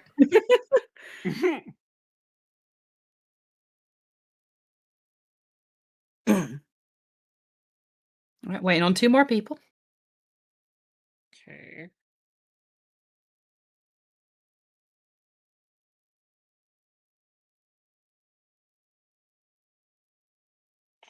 That's my best guess. Based on the information that I know about them. Okay. Well, I'm going to reveal the answer to you. They're both red. What the fuck? God damn it. I thought red was from the garden. I'm winning all the games today. I was like, knowing you, they're That's both it. red. Fuck you. That's it. I hate this book so much. And hopefully that just gives you a little taste of why I think it's bad. You will have to read it yourself to get the full impact of it. I've just picked out little parts and I filled 67 slides. I could go on about this for hours, but I'm going to hand over the stage to someone else. I do have plans to read this book Thank you. already, Oh. so fucking good god. Okay, you guys all need to stop talking about books you don't want us to read, because apparently they're just convincing us to do the opposite. Kim, No, it's okay. Kim, you'll It made get me you'll not want to get read through, it. you'll get through this in about like a day at most. Yeah, probably. A bad day. Okay. Just the worst fucking day in the world. It's atrocious. Kim is next. But the problem is I can't even make fun of it in like a big animated way because there's nothing there to really make fun of. It's just the same shit. Like oh. Okay.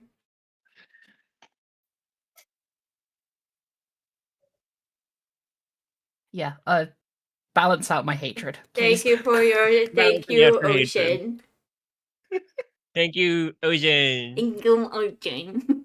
Wait. I know how to do something.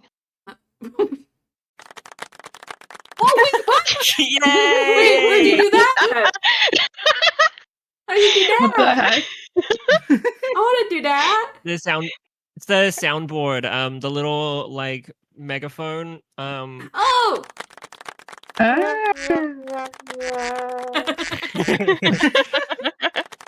Okay. Okay. Okay, Kimberly. So, my presentation is on the Pokemon timeline, or at least my interpretation of it based on, a lot of research and thinking about it, and just being mad about how other people perceive the timeline. So this is Pokemon, the timeline, my interpretation of it, or Pokemon fans just say shit. Or this twink is not in his 30s. So, these are the games that we're going to be considering. We're going to be considering Red and Green, Let's Go Pikachu and Eevee, Omega Ruby and Alpha Sapphire, Heart Gold and Soul Silver, Platinum or Brilliant Diamond and Shining Pearl, Legends Arceus, Black and White 2, X and Y, Sun and Moon, and the Ultra games, Sword and Shield, Scarlet and Violet, and also Legends ZA. So essentially, we're counting only the most recent version of each region story. And here's pretty much the gist of what I came up with. So we've got Red and Green in year 0, kinda. Because the events of Red and Green are low-key slightly referenced in Let's Go Pikachu and Eevee, because Let's Go Pikachu and Eevee are sort of like a semi-sequel, mid-quel type situation, where Red, Green, and Blue all had their stories happen already. And they appear in Let's Go Pikachu and Eevee, but you, the player from Let's Go Pikachu and Eevee, play out the events of essentially Pokemon Yellow, which are the same events as Red and Green. So it's like a sort of, you're now the main character of Kanto, and Red, Green, and Blue did something else, I guess. Around the same time, we have Omega Ruby and Alpha Sapphire, and then specifically stated 3 years after Team Rocket's defeat, which happens in Let's Go Pikachu and Eevee, you have Heart Gold and Soul Silver. And then around the same time, you have the Sinnoh games, Platinum or Brilliant Diamond and Shining Pearl. 3 years after that, for the player character of the Sinnoh games, you have Legends Arceus, because the player characters in the Sinnoh games are specifically designed to be 12 years old, and then specifically stated in Legends Arceus and also in Legends ZA to be 15 years old. So 3 years after Legends Arceus for the player character, because let's be honest, it's the same player character. Like, it's the same character, just like isekai'd into the past. But Legends Arceus, the story, takes place 100 to 150 years before the current timeline, kind of going by real world logic a little bit, because the time period of Legends Arceus is loosely mostly based on the Meiji Restoration in late 1800s, late 1800s, early 1900s Japan, when they were what was it? They were colonizing Hokkaido. Then, approximately about 2 to 3 years after that, you have Black and White, which, 2 to 3 years after the Sinnoh games. Legends Arceus is its own little spin-off thing. Black and White happened 2 to 3 years after that because there is a Team Rocket grunt that appears in Heart Gold and Soul Silver that reappears in Black and White and now has a wife and a child. So around 2 to 3 years for that. Specifically stated to be 2 years after that is Black and White 2, and then X and Y around the same time. That's more based on a timeline that was posted by the scenario writer of the game, so I'm taking that as word of God. 2 years after that, we have Sun and Moon and Ultra Sun and Ultra Moon. The Ultra games are specifically stated to be an alternate timeline or an alternate dimension to Sun and Moon. So that's in text. They're the same games, same events, basically. The 2 years thing comes from Grimsley's concept art, because he reappears from Black and White. He's one of the Elite Four members there. He reappears in Sun and Moon, and his concept art states that it's been 2 years since we last saw him, which was in Black and White 2. Then, within 3 years from the events of Sun and Moon, we have Sword and Shield, which Sword and Shield features a type null that you can get from Macrocosmos, which type null was created and known through the events of Sun and Moon. And because of that, it has to happen sometime in this 3-year gap after Sun and Moon. After that, we have Scarlet and Violet. This is more just an estimate type of thing. I'm not too sure whether, where exactly Scarlet and Violet take place in the timeline, but Scarlet and Violet, mostly assumption that it takes place at least after the events of Sword and Shield. Mostly because, also Rotom phone technology is a little bit more, and Rotom phones were first introduced in Sword and Shield, so they have to take place after that because they have the same technology. And then 3 years after Sun and Moon, and 5 years after X and Y, you have Legends ZA, which is specifically stated to be 5 years after the events of Pokemon X and Y. I know that it also takes place after the events of Sword and Shield because of the fact that there is mention of the Battle Tower in Galar and also the ex-champion Leon, who he's defeated in Sword and Shield by the player character. So that's sort of the timeline. This shit is fucking exhausting to think about and talk about. So, actually, what if I just focused on these ones? Yeah. Yeah, okay. Actually, let's do that. Here's my pitch for Pokemon Let's Go Pichu and Let's Go Togepi. That's the same font as the cookie. I've ruined all of you. More flashback cookie. So fucking psych, we're not doing the Pokemon timeline. I couldn't think of a way to present it in a way that excited me besides that specific explanation that I just gave. So instead, I'm just gonna pitch my sequel to Pokemon Let's Go Pikachu and Eevee, which is Pokemon Let's Go Pichu and Let's Go Togepi. The basics, or essentially what Let's Go Pikachu did.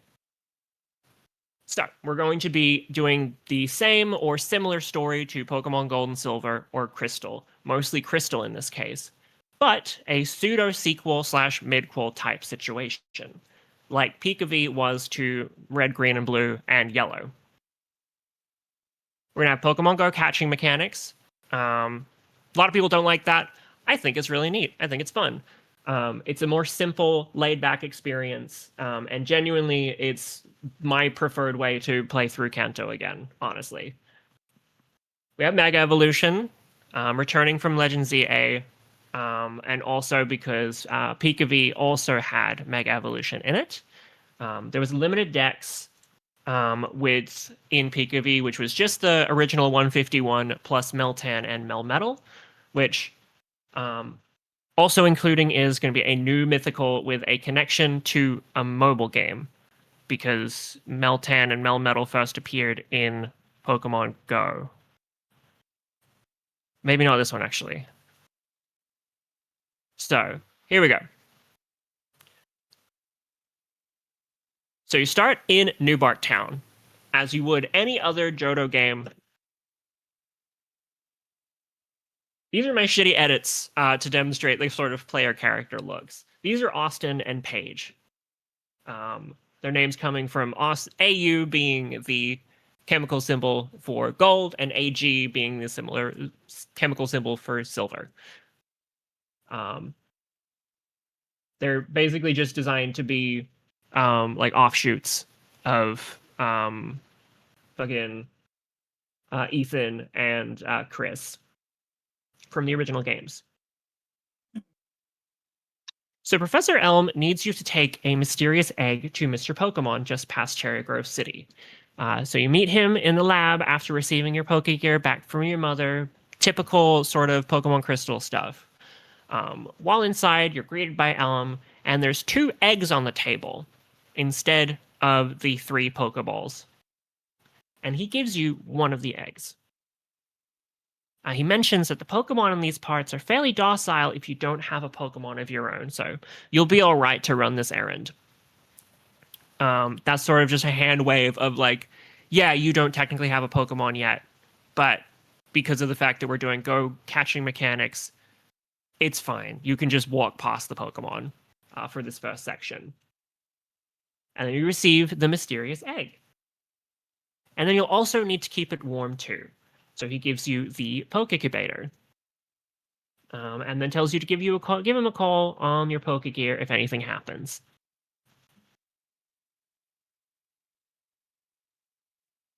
There's some mysterious boy outside of Elm's lab. He doesn't say anything or try to acknowledge you, but if you try to speak to him, he gets spooked. And he runs off. Shortly after, though, running up to you, a red-haired young man asks you about the boy. The young man introduces himself as Silver.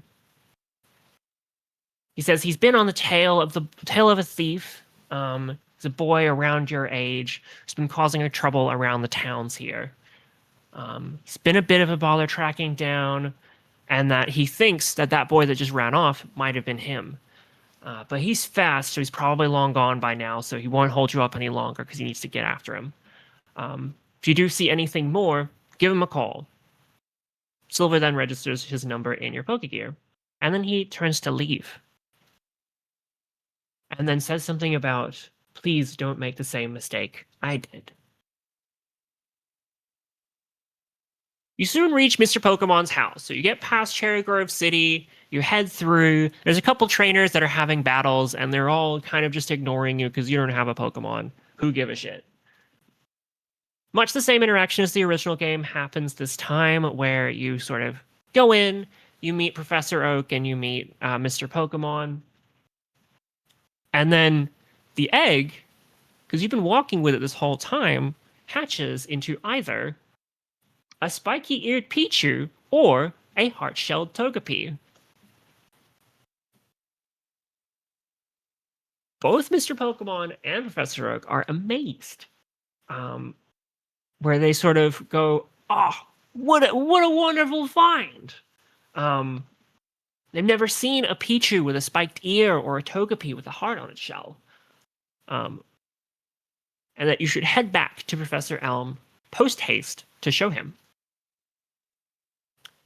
As soon as you head out, however, you get a call from Elm. That's convenient. You were already about to give him a call anyway, so that's good. Oh no. Bad thing happened. He says a boy barged into the lab and stole the other egg. And tells you to come back here immediately. That we need to keep the other safe. And what's that? The egg I gave you hatched already? Oh, that's incredible news at the worst possible time. All the more reason to come back to the lab. I'll be waiting. Click. beep, beep, beep. You hurry back to the lab with Pichu or Togepi tucked safely in your bag. Pass through Cherrygrove City, but just as you leave for New Barktown, you run into a nervous-looking boy carrying a sack. Don't come any closer, I'm warning you. And then your Pichu or Togepi leaps from the bag, intent on defending you. And he says, "Get away from me!" He tries to run, but he bumps into you and drops his ID. He doesn't seem to notice and keeps running. And then you hear another voice, familiar voice, say, "Hey, get back here!" Silver passes by, running after the boy, and stops, and speaks to you. "That was him, wasn't it? The thief who stole the egg? Darn it, I missed him again!" "Huh? You got his ID? What does it say?" This is where you'll name your rival, who, for the sake of this, we'll call Rusty, as in rusty metal or being out of practice at something. Silver then thanks you for the info and sends you on your way. You head back to Professor Elm's lab, telling him that Tim and the police officer there what you told Silver. The police officer thanks you for the update and says to the professor that he's going to find him and they'll bring that egg back. The officer then leaves. And the professor is like, "Thank goodness you got back safe. Now what was it about the egg hatching?" So you show the professor the Pichu or Togepi. He says, "Whoa, remarkable. What a unique little Pokemon. Seems to have taken a shine to you, unsurprisingly. Pokemon do usually imprint on the first human they see upon hatching. Say, how's about you keep this little one with you? You don't seem to have a Pokemon of your own yet, do ya?" So you try to put Pichu or Togepi in a Pokeball, but it pops out again after, successfully being captured. He says, "Interesting. It looks like this one wants to stay by your side. How delightful." And then Professor Elm goes quiet for a moment, contemplating. "I do wonder about its sibling, though. If the egg hatches with that thief, well, no time to dwell on that now. Why don't you take this little one out and go take on the Pokemon League challenge? Despite it having just hatched not too long ago, it's raring to go into battle already." Pichu then sits on the player's shoulder like partner Pikachu did in Let's Go Pikachu and Eevee, and then Togepi pokes out of the player's bag like Misty's did in the anime. So the player goes off on their journey with Pichu and Togepi. Also, I forgot to mention, but Professor Oak would appear outside the lab after this bit and give you the Pokedex. Kind of just going like, "Oh, hey, I forgot to give you this, and I have to really quickly speak with Professor Elm about a thing, blah, blah, blah, blah." From here, it's the same events as the other games with extras and slight changes to accommodate the new characters and story additions. So it's the same shit as Gold, Silver, and Crystal. Not too much is different, aside from, the things that are different. I'm going to go over some of the mechanic and story and character changes now. So first off, the mechanical additions that we get from Let's Go Pikachu and Eevee. So Let's Go Pikachu and Eevee had a very stripped down sort of system. There were no abilities. Their stats were determined more by candies than by EVs or IVs. Just like the most simplified version of the Pokemon battle system that you could have. So, adding on to that, these games will have Pokemon eggs and Pokemon breeding, which instead of having a space in your party for the egg, you can keep it outside of your party in your bag via the Pokecubator. Eggs are basically going to be like the main sort of one of the main ways, main focuses of the gameplay is like you'll get eggs, you'll hatch eggs. Every time you hatch an egg, your Pokemon will gain experience. And then also the daycare couple will give you the odd egg, as in Crystal, but instead of the thing hatching from the egg having a chance to be shiny, this one's guaranteed to be shiny. So it'll hatch into a shiny Cleffa, Igglybuff, Tyrogue, Smoochum, Elekid, or Magby. And it's just determined at random. Also have held items because Let's Go Pikachu and Eevee did not have held items, but those were reintroduced Those were introduced first to this franchise in Gold and Silver, so it would be weird if we didn't have them here. Also, Legends ZA added held items to its simplified battle system, so I think it's fair to add them here. So that would include berries, the various bands, and anything required for evolution, like the Metal Coat, the King's Rock, that type of thing. We'll also have an expanded Pokedex to include Johto Pokemon and evolutions from later generations, a la Omega Ruby and Alpha Sapphire's decks.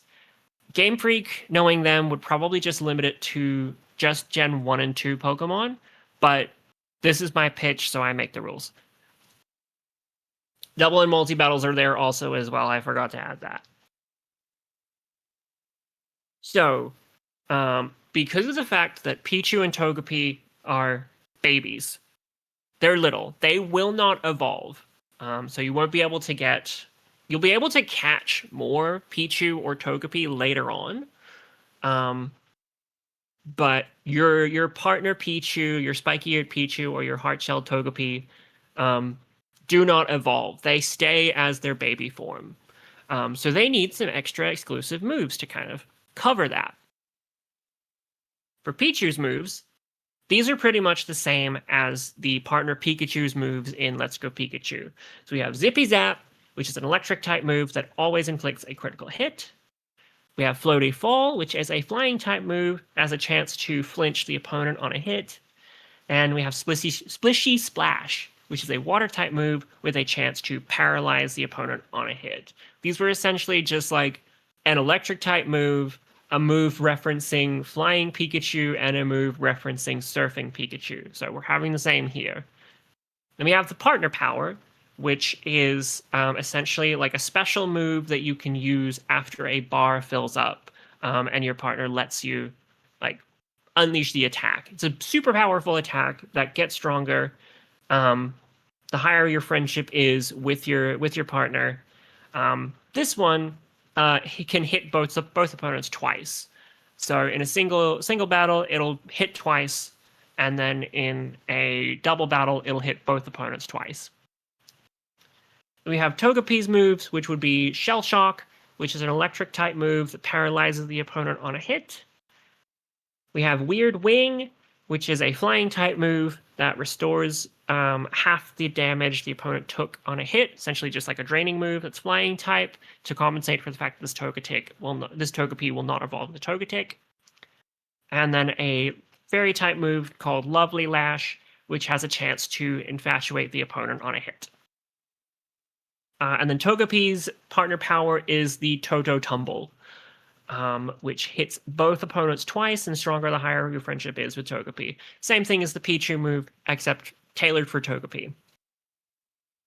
And then we have the secret techniques, which are essentially the HMs of the game,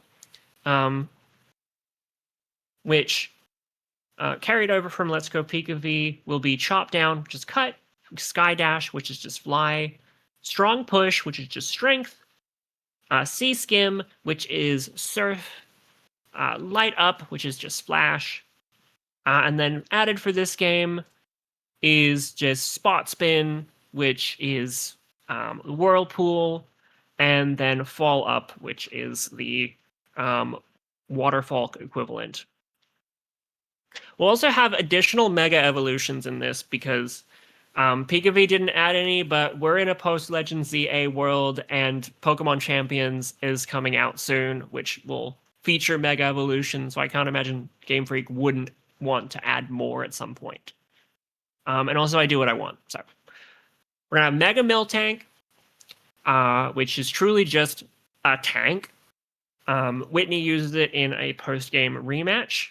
We have Mega Poliwrath, which gets a huge attack buff and is used by Chuck in a post-game rematch. Mega Kingdra, a huge special attack buff, which is used by Claire in a post-game rematch. Mega Venomoth just, like, makes it good, because base Venomoth kind of sucks. This kind of just, like, makes it better and more usable as a Pokemon. And Janine uses it in her rematch. We have Mega Jinx, who is more regal looking and sort of wears a veil to cover up that weird situation there. someone has it. I'll get to them.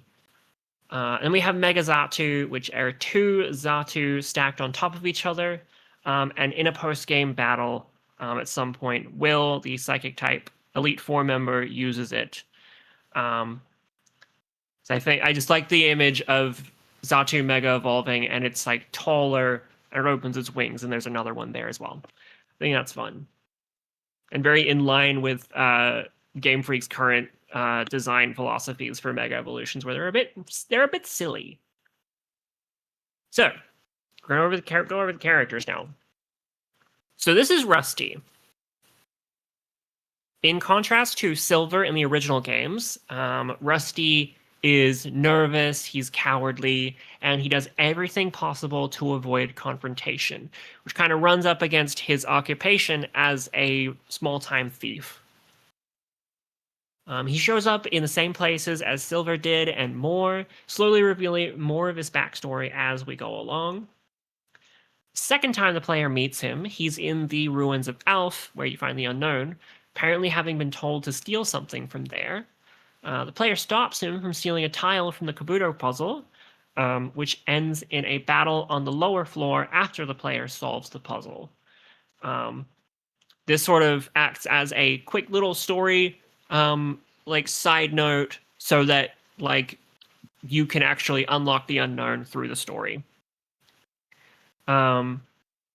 In that battle, he sends out the opposite version partner to the player, which hatched from the egg he stole.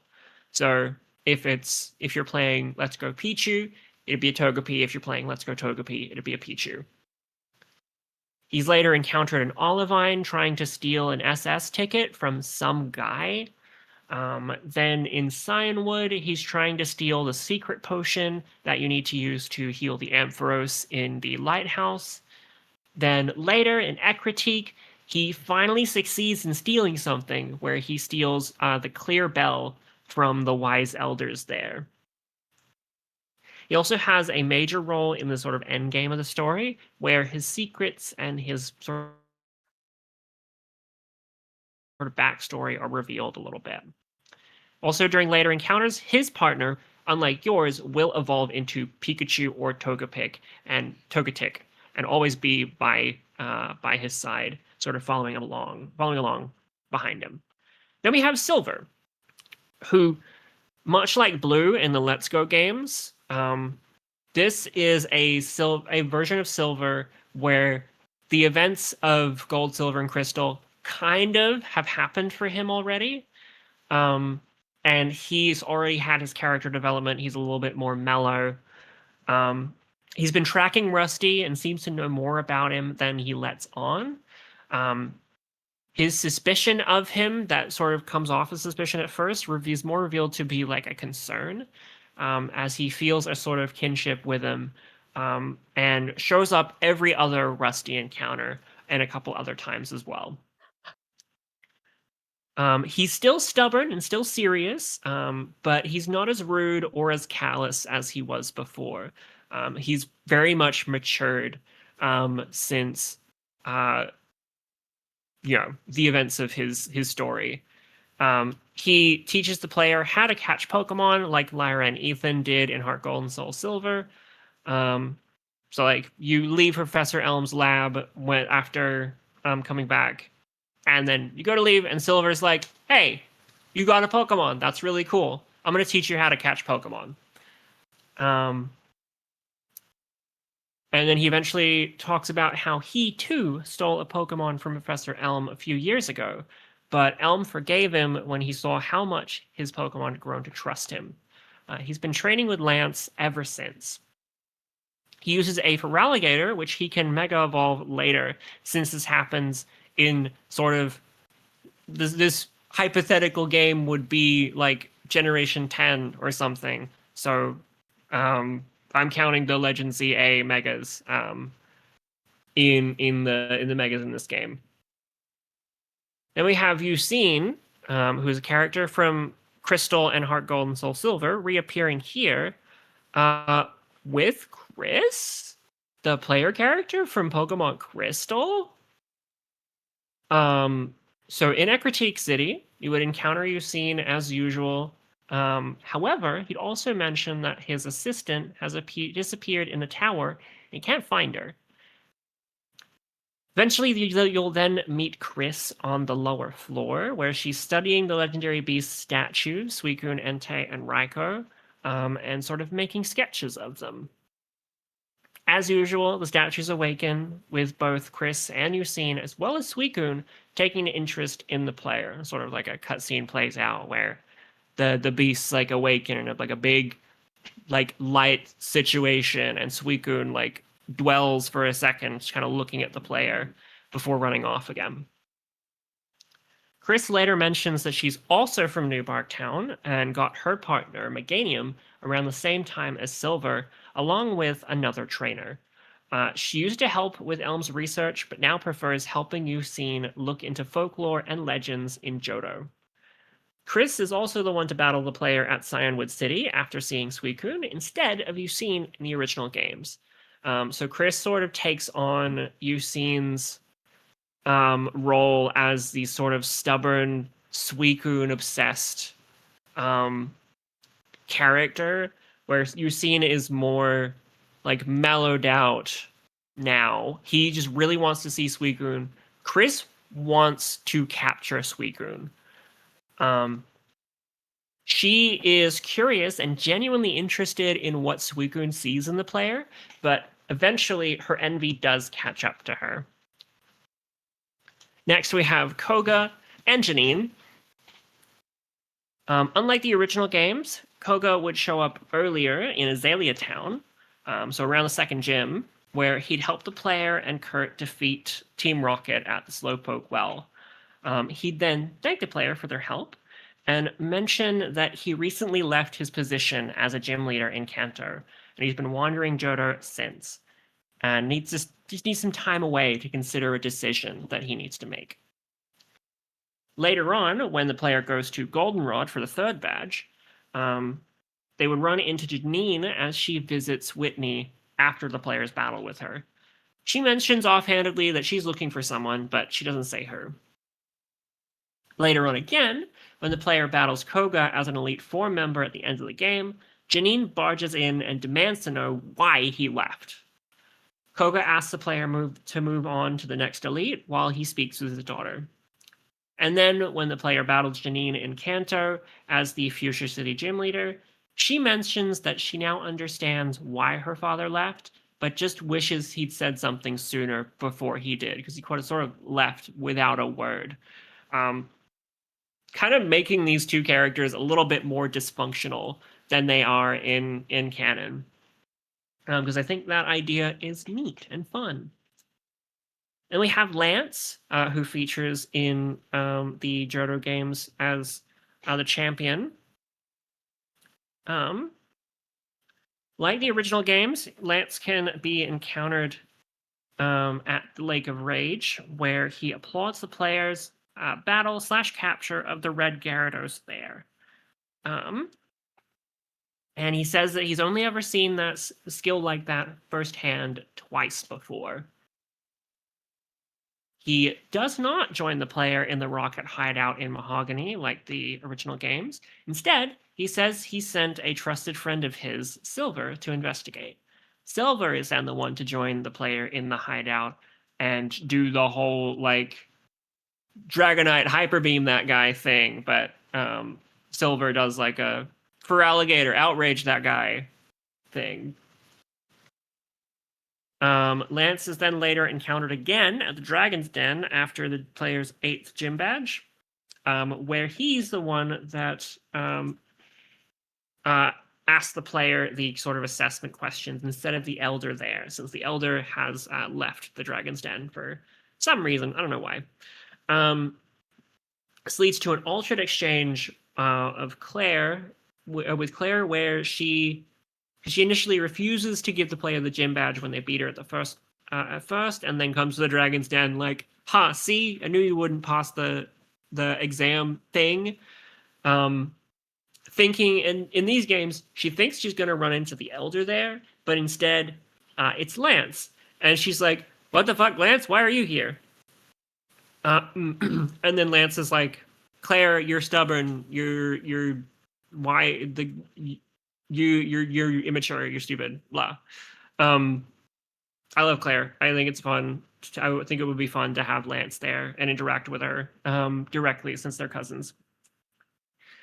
He also adds that he'd usually be at the Pokemon League. However, he's recently taken leave to be more involved with the Dragon's Den and to help train his cousin, since he's heard that Claire's, again, stubborn and she doesn't quite, like, meet the standard of, like, the Dragon Masters of the Dragon's Den. So he's like, okay, I'll help her out a little bit. Larry's here. He's returned from Scarlet and Violet. He's encountered when the player first reaches Olivine, where he's getting off a boat from Paldea for vacation. He battles the player reluctantly as a favor after they stop Rusty from stealing his ticket home. So the some guy I mentioned earlier, that's Larry. He then hangs out at the restaurant in the city where he can be rematched once a day. And then first battles with Dunsparce and Tauros, but then adds an Ursaring to the team for post-game rematches. He also alludes to the fact that his boss had to practically order him to take time off, and that he booked the shortest possible trip he could before the school semester starts back home in Paldea. Next we have Red, who I'll get to. So I'm going to skip ahead a little bit. I'm going to talk about the endgame, which sort of works the same way as it does in the original game, where after you beat 7 out of 8 of the Johto gyms, Professor Elm calls you and tells you that the radio signals have been strange, and they talk about Team Rocket's return. And so you go to Goldenrod City, where the radio tower is, where you meet up with Silver again, who tells you that Team Rocket have taken over the radio tower. They sort of laid siege to the place. They tried something like this a few years ago, but they were stopped by a strong trainer named Gold. In the absence of Gold, it's up to the two of you to stop this takeover.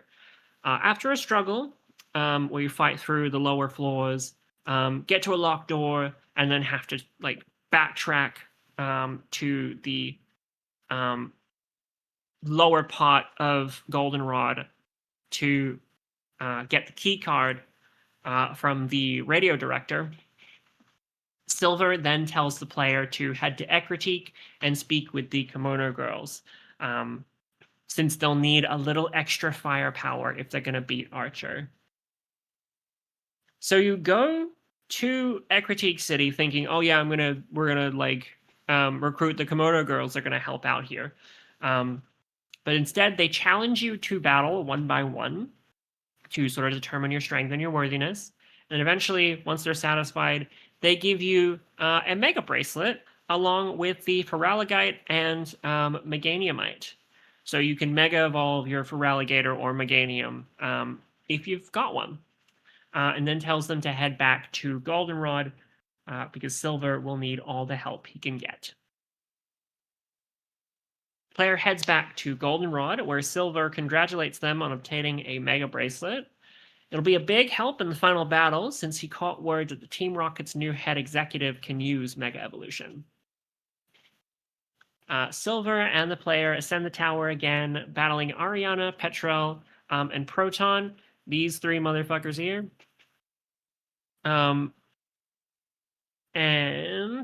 However, they quickly heal their teams and bear down again, and Silver shoves the player into the elevator with a quick little, good luck, rip Archer a new one for me.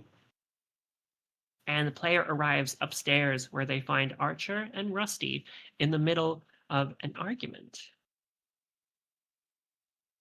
Archer says, finally, you've done something useful, Rusty. I'll be sure to give you an adequate position when we take over. Now hand over the bell. And Rusty doesn't want to. He's like, well, what if I don't want to? What if I want to use it myself? Well, the legend says that if someone pure of heart and soul can summon the legendary Pokemon, maybe it won't appear to you. And Archer's like, do you think I care about some legendary Pokemon? I care about bringing our leader back, and this dinky little bell is simply a means to an end. Symbol of our victory. Once he sees all we've accomplished here, here's our words, he's sure to come back to us and lead Team Rocket once again. Besides, what makes you so pure of heart and soul? Why would the legendary Pokemon appear to you? And Rusty kind of sighs and he's like, maybe you're right. Maybe it wouldn't appear to me. Maybe I'm not pure of heart or soul, but at least I'm not like you. And he notices the player and he runs to their side. And he's like, I'm sorry for everything. I only did it because my brother told me to. You have to stop him. Revealing that Rusty's Archer's little brother. He's been working for him this whole time. That's crazy. And Archer's like, that's right. Run off behind someone stronger than you. It's what you've always done. First me, now them. Pathetic. I'll make sure Giovanni deals with you personally. And then Rusty's like, you're one to talk. You're the one wanting your old boss to come back. Can't you run this team yourself without Giovanni? What makes him so special? And Archer's like, silence, you sniveling little Caterpie. Enough out of you. You know nothing of Giovanni. Do you hear me? Nothing. The elevator dings. Voices of several grunts call out, boys, we're coming to help. And Rusty turns to the player. I'll hold those guys off. You take care of my brother. And then we have Archer's battle, where he sort of confirms that, yeah, Team Rocket tried this before, but this time they've gotten to the top floor. They're gonna be able to bring back Giovanni now. But like, it's real. It's gonna happen. And then he battles you with his team and Mega Evolves his Houndoom at the end of the battle. And then after that, give me a sec. There we go. Team Rocket's defeated once again. Silver congratulates the player and speaks with Rusty, where at first Rusty thinks that he's going to be arrested. He knows that he's done a lot of wrong lately and apologizes, but he still understands that he might need to answer for it. Silver empathizes with him and says that we don't choose who our family is, but we can choose to separate ourselves from them if that's what's best for us. Says that rejecting his brother today was brave and not easy, and offers to escort him back to Newbark Town to make amends with Professor Elm for his only other successful theft, because he's technically only tried to steal things. He only ever stole 2 things. Rusty agrees, and with an okay from Silver, hands the clear bell over to the player so they can return it to Ecruteak for him.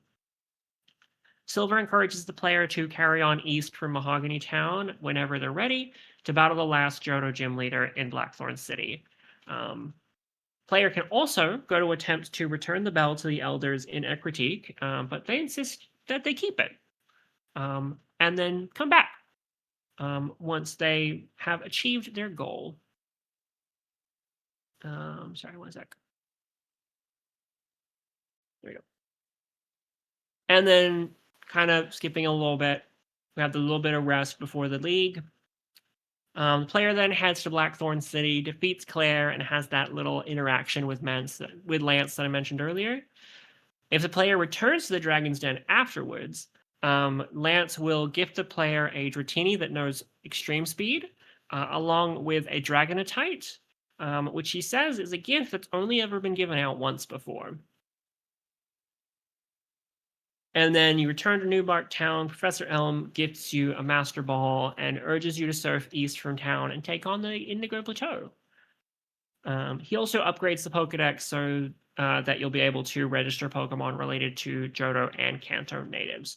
Kind of just expands the Pokedex a little bit to include evolutions and regional variants of from future generations. Then we have Rusty's final battle in Victory Road, where you sort of get to the end of the route. You get to the end of Victory Road, and Rusty kind of catches up, and he's like, I'm glad I finally caught up to you, and he thanks you for earlier at the tower. Doesn't know what he would have done if you hadn't shown up there, and says, yeah, my brother was right. I do run and I hide behind people stronger than me, but I don't want to do that anymore. I want to be strong on my own with my partner. So I'm going back to Kanto. I'm going to battle the gyms there, and I'm going to make myself stronger. Before I go, though, I wanted to battle you one last time. No running away, no distractions, no diversions. You and me. What do you say? And then also, his partner has fully evolved. We're using a stone that he got from somewhere. I don't know. He got it from somewhere. But yeah, and then we have the Indigo Plateau, where you'll battle the Elite Four, who are just the normal-ass guys. You have Will, who instead of having 2 Xatu, instead now replaces one of them with an Espeon. Because I don't want to have people have more than one of the same Pokemon unless they're just like a normal ass trainer. It feels weird to have an Elite Four member have 2 of the same Pokemon just hanging out. You have Bruno again. He's got his usual team of Onix and Hitmontop and Hitmonlee and Hitmonchan and Machamp. Koga, you have that little interaction with him and Janine there. Ariados, Forretress, Muck, Venomoth, and Crobat. And you have Karen, Batty Supreme, who uses her usual team as well. I actually forgot to include this, but she doesn't have Murkrow, she has Honchkrow, because I forgot that the Pokedex expansion happens by this point, so she's got Honchkrow now. And then we have the champion, who usually would be Lance, but he said he's taken time away. So, who could it be? That's right, baby. Silver's the champion now. And he's like, might have guessed my first opponent as champion would be you. I can see your potential all the way back in New Bark Town. The same as... Well, I've seen the way your Pokemon believe in you, as you believe in them. Do you get what I'm saying? Well, I too believe in my Pokemon, and we'll show you what we mean. And then he has the same team as he had in the original games, except now he replaces his Gengar with a Mega Tyranitar. And then we roll credits. It's like there's a little bit more, actually. We have the Master Trainers, which are a returning element from Pika-V, where the Master Trainers are specific trainers found around the region who are experts with one specific Pokemon. You battle them one-on-one. In Pika-V, these were all 151 Kanto Pokemon, plus Meltan and Melmetal. But in PP, it's all 100 Johto Pokemon, plus another 32 Pokemon related to those 100 Johto guys and the previous 151 Kanto guys. So like Sirfetch'd and Berserker and those guys like that. These trainers must be fought and defeated using the same Pokemon that they have mastered.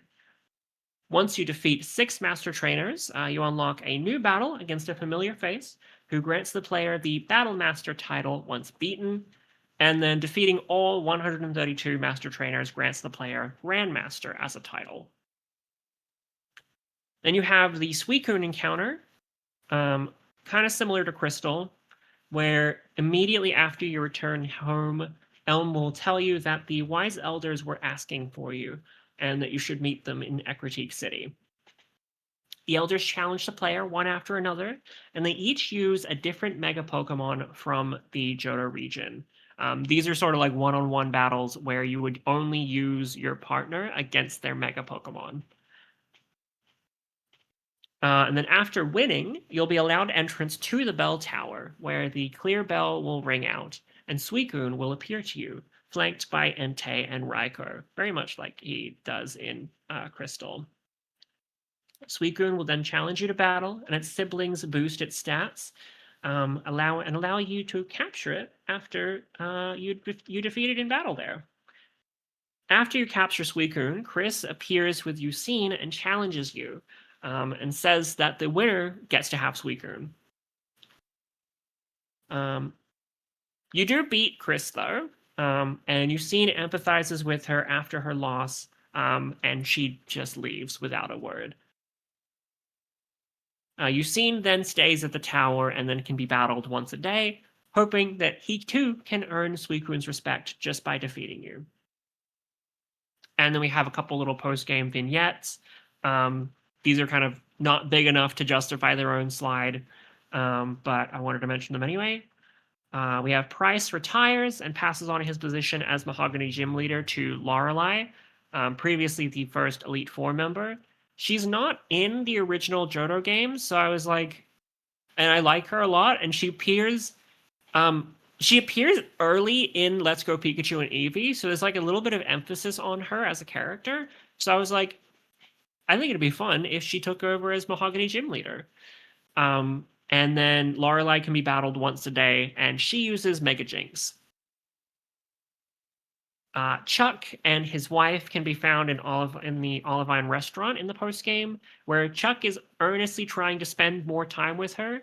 It's mentioned in the Johto games as well that Chuck spends a lot of time training and battling, and doesn't spend a lot of time with his family.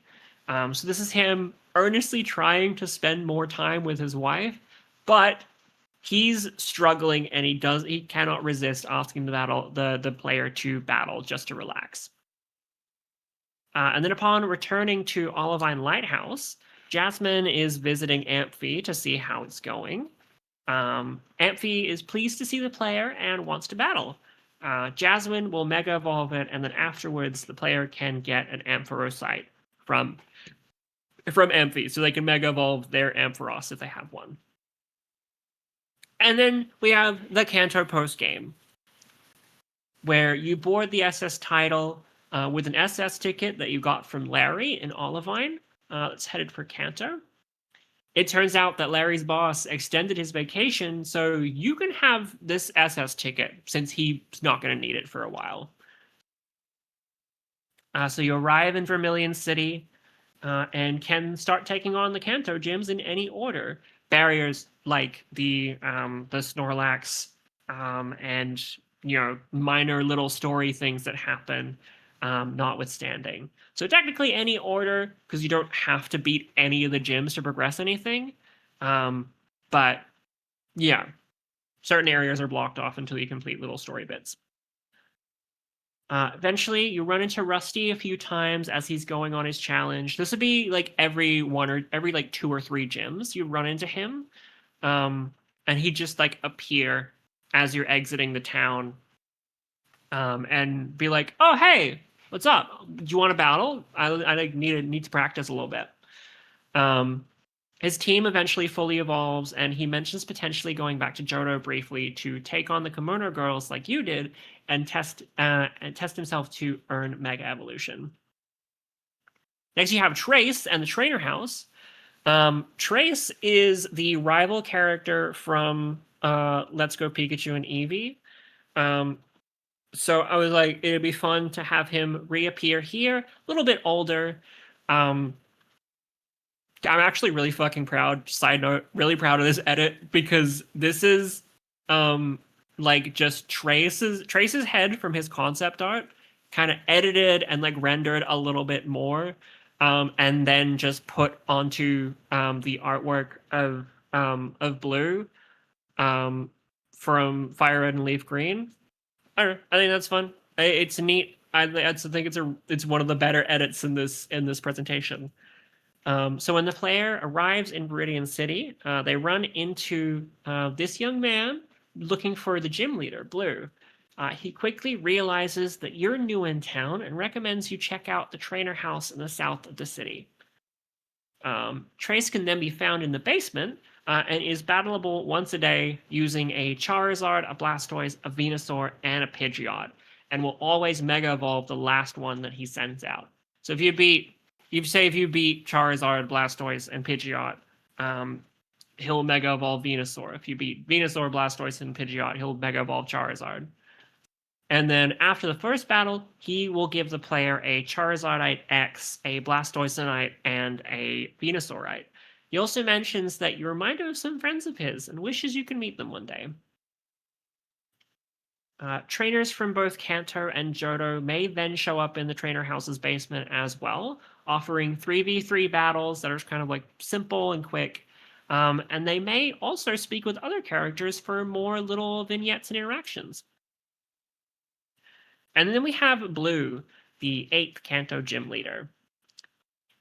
He's first encountered, as usual, on the ruined Cinnabar Island, where he talks about how life as a gym leader has been exhausting and he needs a break.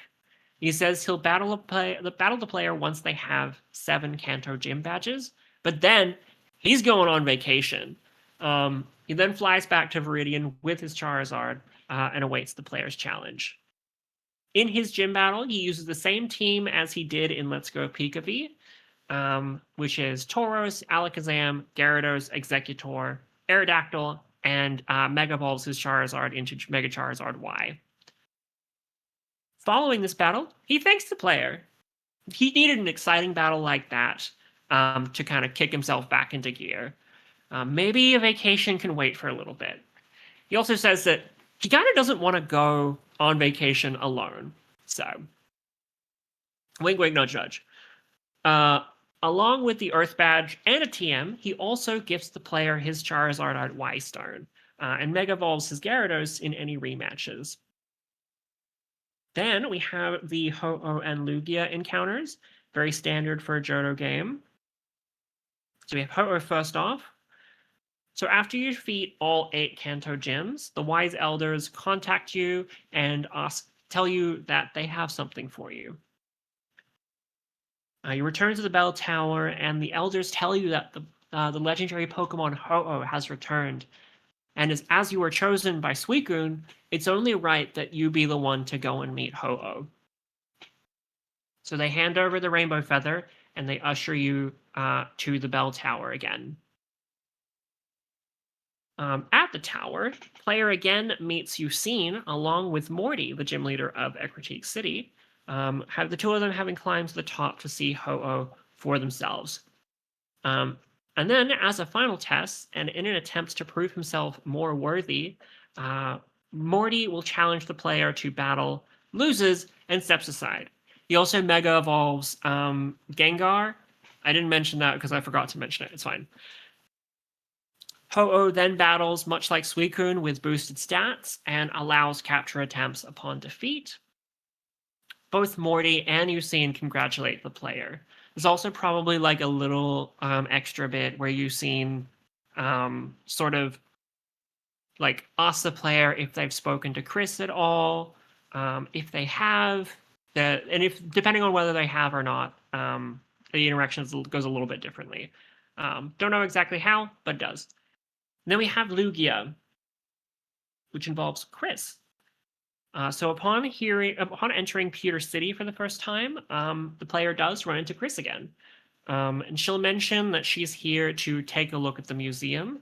Kind of says that observing the facts of the world rather than the folklore of it kind of helps her relax a little bit. She apologizes for her attitude at the Bell Tower. She thinks she just got too caught up in Eusine's stories and lost sight of the moment a little bit. Putting that aside, though, she mentions that she has a gift for the player, but they have to defeat all 8 Kanto gym leaders first. Once the player has beaten all the Kanto gyms, she hands them a silver feather and says that she heard that if a worthy trainer takes that item to the Whirl Islands, then the legendary Pokemon Lugia may appear. And sure enough, if the player goes, Chris is right. Lugia also battles the player with boosted stats and allows capture upon defeat. And afterwards, Chris thanks the player. She feels like this has given her closure in a way, and she can now move on to bigger things. Then we have Lance's battle. So if you return to Dragon's Den after defeating 6 Master Trainers, Lance will challenge you to a test of strength himself. And then he Mega Evolves his Red Gyarados, which he mentions was a gift from a friend of his. And then, finally, we reach Mount Silver, the climax of the game, the top, the very, very top, the pinnacle of any Johto experience. At the foot of the mountain, Rusty appears one last time, having beaten all of Kanto's gyms himself. He's headed back to the Indigo Plateau, but first he wants to test out his newest get, which is a Mega Bracelet. He uses the same old team, but swaps out his Machamp this time for a Mega Heracross. I considered having him use Mega Raichu, but I realized that I would have to include Mega Togekiss. I wasn't 100% sure if I wanted to do Mega Togekiss, so he uses Mega Heracross because I like Heracross. Shout out to my boy Bois. So you travel through the mountains, caves, braving the cold, the winds, the snow. Everything here is the strongest it could ever be. And you even swear that you can hear the legendary birds of Kanto up here. Wink, wink, nudge, nudge. They spawn here. And then you continue on till you finally reach the summit. And there, you see a young man in a red hat who dashes straight past you. Darn it! I was in the middle of healing my guys back up. I just needed like a minute more. Ugh! Oh, hey. What's your deal? When'd you get up here? Whatever. Doesn't matter. I'm itching for another fight, and it looks like you're it, kid. Pokemon Trainer Gold wants to battle. And he uses a fun little team full of Johto references where he uses Typhlosion, which was the starter he got from Professor Elm. He uses an Umbreon that evolved from the Eevee that he got from Bill. He uses a Togekiss that evolved from an egg that he himself got from Professor Elm way back when. He uses Tentacruel, which, if you know, you know. He uses a Hitmontop, which evolves from Tyrogue that he got from the Karate King. And then he uses a Mega Dragonite, which, as you'll recall, was a gift that Lance said had only ever been given out once before. It was given to him. This guy got it.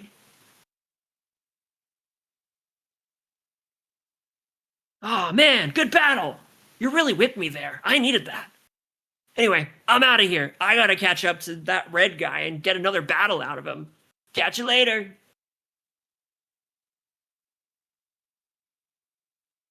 Then you and Togepi or Pichu look out at the view from Mount Silver.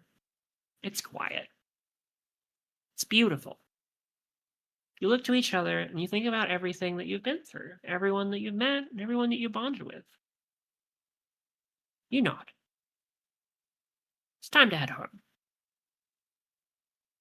And then we roll credits. For real this time. Woo. Thank you for listening. Yeah. So when are you programming this? I'm gonna figure it out. Game Freak, you have my number. At morningkim.bsky.social. Give me a call someday, and we'll make this happen.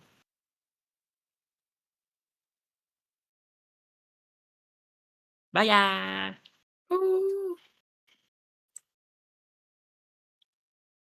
That was an entire design document. God damn. That wasn't just a pitch, that was a design document. I literally sat there all of Thursday and like made that up completely because I've had this concept in my brain for literally since I played Let's Go Pikachu and Eevee. I was like, this would be so fucking sick in Johto. And yeah. Thank you. I was really excited about that one. Hell yeah.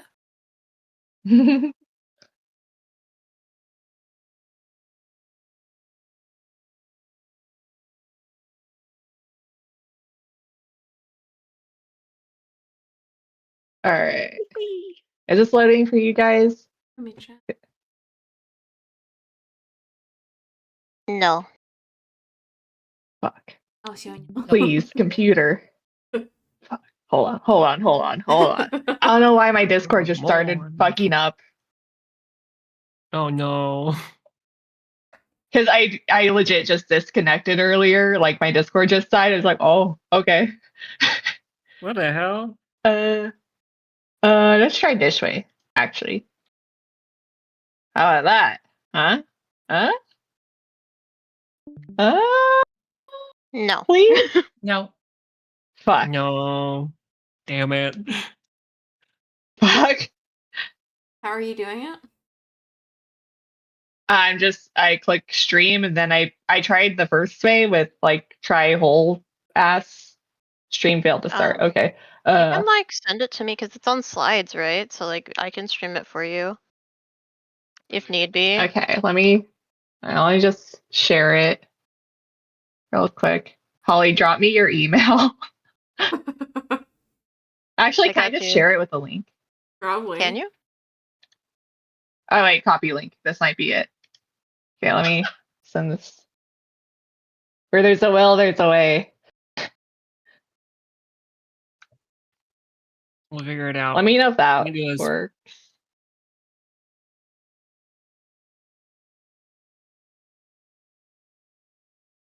I requested access.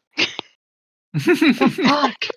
I got access. Where the fuck is that? Are you doing okay, hold up. Are you doing Google Slides? Yeah. Yeah. So when you go to the access thing, you need to first change who has access. Anyone with link. There we go. Okay, let's try it. Yeah, there we go. I don't know if they'll still ask you. If you've changed the authorization, it shouldn't. I got it. Okay, sweet. Yeah, it's just that easy. Oh boy, okay. Graphic So, design is my welcome to, passion. So we'll be talking about Oblivion, the video game, Holy shit. and all the great memes that come with Oblivion. Also some weird personal rambles that I had to put in here for some reason. For the record, this was originally supposed to be a comparison of the original Oblivion and the recent remaster, but it just kind of devolved to this, I'll be honest. That's so fair. Next slide, please. So we'll start with just kind of what Oblivion is. So we all know Skyrim, the beloved Skyrim game. So Morrowind is kind of okay. Technically, Morrowind is the third game. As you can see, it's Elder Scrolls III. Arena and Daggerfall are the other two games, but no one fucking cares about them. So I just put Morrowind as the beginning. I was gonna say I've never heard of those. And then exactly. So after that, we got Oblivion, and then we got some Skyrim that got released a couple dozen times, and then we recently got a new Oblivion remaster. That's why we have Oblivion at the end there. There are some other Elder Scrolls games like Elder Scrolls Online or like Elder Scrolls Blades, but that's not like part of the main series. So I didn't include that in here because who the fuck cares about those? Only the Elder Scrolls series would go 3, 4, 5, 5, 5, 5, 5, 5, 5, 5, 4. 6, maybe? It's just I don't know. how it be. It'll eventually get 6. Who knows? It might just be Skyrim again. Next slide. I feel so bad saying next slide. So here's kind of like what happened. So we got a high level executive and then Todd Howard. You might have to click a little bit, Holly. So high level exec is like, oh, we should re-release Skyrim. And Todd Howard said, wait, what if we re-release Oblivion? And so they remastered Oblivion last year. So we got 2 Oblivions. So you might see a little bit of both Oblivions in this PowerPoint. Next slide. Okay, so what is Oblivion? So on a cultural, philosophical, downright spiritual level, we gotta ask ourselves, what is Oblivion the video game? So we all know Bethesda games are, the goofy ass, the buggy ass, games that don't quite work a lot of the time, and you can make a little fucked up guy in there and just kind of go hog wild. So Oblivion is that, of course, but it has a little bit of a je ne sais quoi about it. It has a little something to it that like it kind of takes it up a notch where it's like a true Bethesda RPG where it's like goofy ass and so much bullshit happening. But it's kind of like kind of hit different though. And that's really all like it really do just kind of hit different for some reason. Next slide.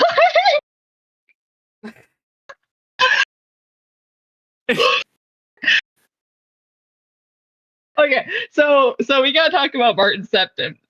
So this milk toast ass looking man. So Oblivion, you don't really need to know the plot. I'll be honest. I mean, any Bethesda game, you do not need to know the plot. Let's be honest. So Martin Septim, you do meet him in the main quest line. He is basically your Bethesda made him your accidental love interest in the main quest line. We'll put it like that. So you find this sad little pathetic priestly man. And you're like, hey, sad little priest man, you have to go save the world. And he's like, oh fuck, all right, I guess. So you're basically like, he is the secret king, right? And yeah, it's kind of revealed early on. And so you're like his knight in shining armor. So it's like this really good, just this good dynamic where it's like, oh my god, this unrequited love.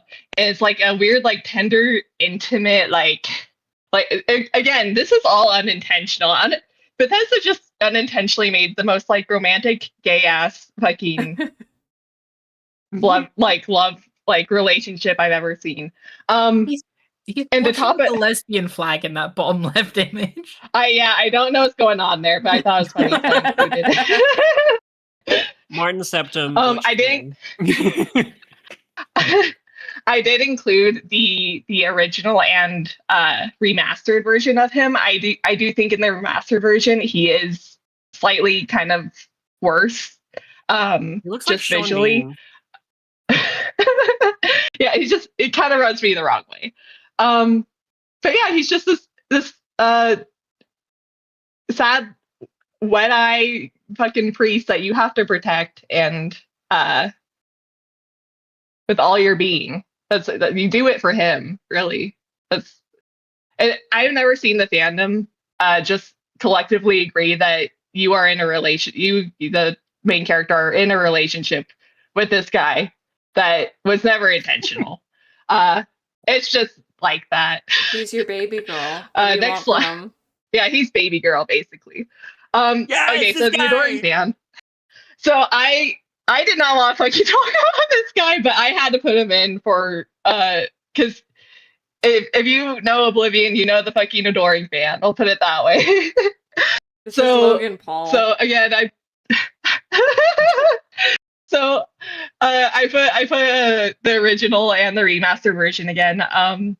In my opinion, the remastered version does not have the same fear factor as the original does. It still does have a fear factor. I'll give it that, but it's not the same. Here's 2D. So who the? Yeah. It's just it's the fucking Unreal Engine because they remade it in fucking Unreal Engine 5, and it just like brought the whole visuals down, in my opinion. But that's a whole nother PowerPoint. He looks like he's from like fucking Toon Link. Fuck. Fucking Tingle ass. Tingle Jake Paul. Yeah, so this fucking this banana wafer pudding ass guy. So he's like an unlockable. He's an unlockable companion. So basically, there's like this whole quest line. You go through like an arena, and like you become like the arena champion, whatever the fuck. And at the end, this little fucking freak comes up to you. He's like, "Oh my god, you're amazing. Can I follow you around and be basically your simp the whole time?" And you're like, you could be like, "Yeah, sure," or it's just like, "Fuck you, fuck off." And so the fandom, everyone's just obsessed with this guy. He's just such a little freaky fucking track your Mary godmother. Pretty fucking much. The closest I like kind of comparison I could find to him is whatever Jar Jar Binks is, like just a little freak in the corner. But I like he's a little more beloved. a little more like, oh my god, this is another baby girl, but kind of just like a feral rat version. And yeah, just support feral little men 2019. Next slide. Okay, so okay. Okay, this is where it gets a I little love personal. this. This is everything to me. This is crazy. Okay, so special shout out to Holly for showing me how to insert GIFs really easily because I went fucking hog wild. So okay, less of a meme, less of an icon in general in the Oblivion fandom, but still an icon nonetheless, is Lucy and LeChance. So this guy in Oblivion, he recruits you to the Dark Brotherhood, which is basically the Assassin's Guild, pretty much. And he's another milquetoast man, don't get me wrong. He is very much average to below average, but he leads you through the most fucking heart-wrenching bullshit fucking quest line I've ever seen in a fucking Bethesda game in my life. It fucking tears your heart out kind of bullshit. Also, he gives you a really fucking cool horse, that Shadowmare in the upper right-hand corner. She's cool and she's black with red eyes and super cool. So why all the pining? So so I had an unhealthy obsession with this man in my youth. I devoured every single ounce of fan fiction I fucking could on this guy. The worst part is he's not even that attractive. He's very much an average ass fucking guy. But I became fucking obsessed. He's a guy in a fucking what the real fucking cherry on top is fucking Bethesda. So him with like the hearts around him, that's the original. The bottom left hand corner is the remake, the remaster. But right next to that is the Elder Scrolls fucking card game where they made him a fucking hottie for some reason. And why is he hot in the fucking card game, but not my fucking video game? Excuse me?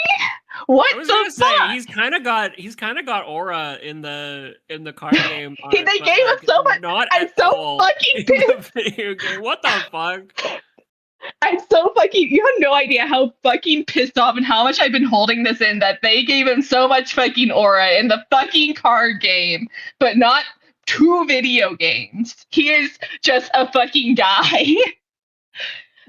But he gives you the best quest line in the whole fucking game, so that kind of makes up for it.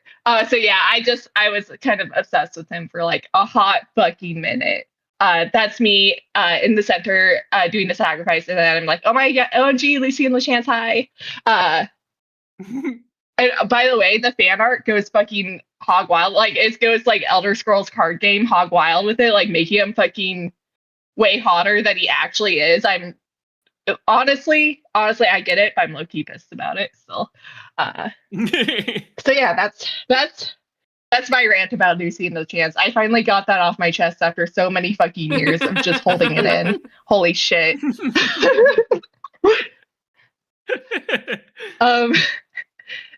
Yeah, next slide. So where does this bring us today? So with the remaster, the memes are still memeing. There's been a sort of renaissance on the memes. As you can see in the left side, Grandpa did not get his beans many years ago, and then someone lovingly remastered it to he still didn't get his beans in 2025. I do like the attention to detail on that. They had the little level up icon in the upper right hand corner that they made sure to have when they recreated the meme. Very nice attention to detail. That's great. The JD Vance and the Pope image getting is to it. fucking killing me. She's getting to it. So I know she's getting to it. I just had to address it. I Fuck. had to address the elephant. the whole fucking weird JD Vance lore that came with the remaster is fucking wild. So a little background on the Oblivion story. So the old guy, the Pope, he is dressed as Uriel Septim. He is the Emperor in the video game, and he is assassinated in like the very like beginning of the game by the Mythic Dawn cult. That's JD Vance holding the knife and wearing the armor. So basically, we know the meme. JD Vance killed the Pope.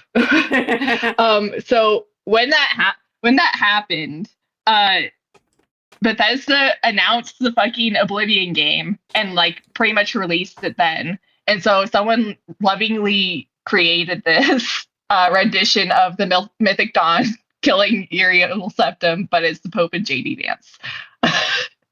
And then someone also, I could not find it for some reason, but they did also remake JD Vance in the fucking character creator. This is just the Photoshop version, but someone legit just remade him in the character creator, which, you know what?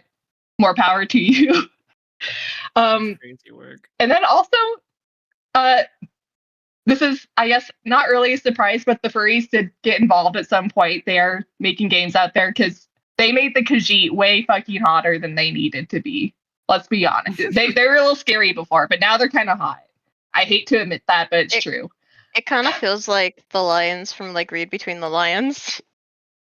Yeah, if they were sexy. They Like, said, they said, them. they said read between the lines. How about get between the sheets? Meet you in the stacks.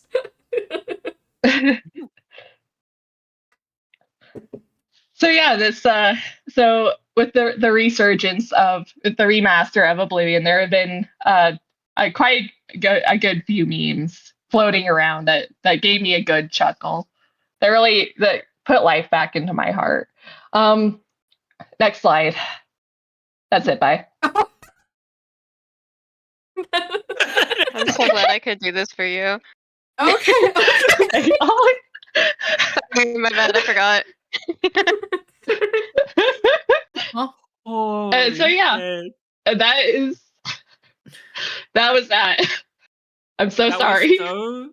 That was so short and sweet after my entire like. I love the fucking juxtaposition. We've really had like a real smorgasbord here. We had like fucking chaotic fucking game show ass shit. We had hater energy to the fucking max. We had lover energy to the fucking max. More lover energy but condensed. And then so fucking good. Now we have this. Hey, why you say like that? What'd I do?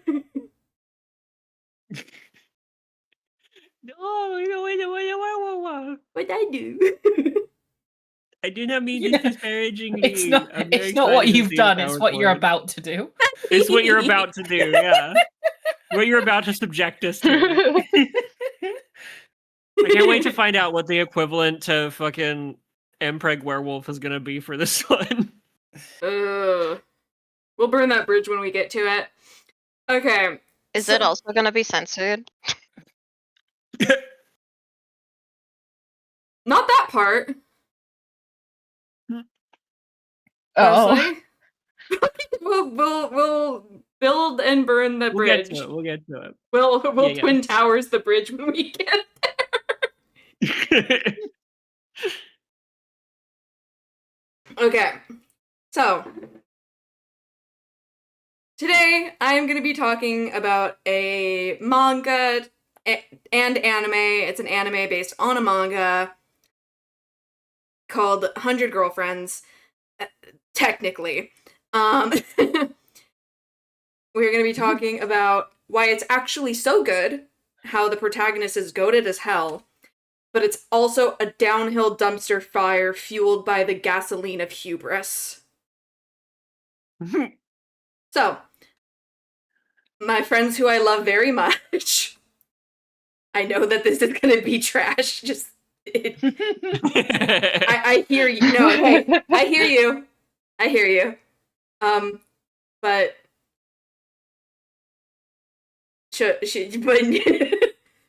let me cook, damn it. Okay, so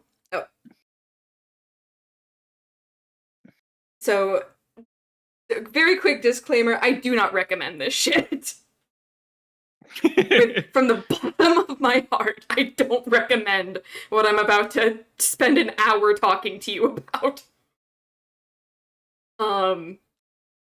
I just, you know, just as Emily needed the space to air out her horny LeChampionness, I need the space.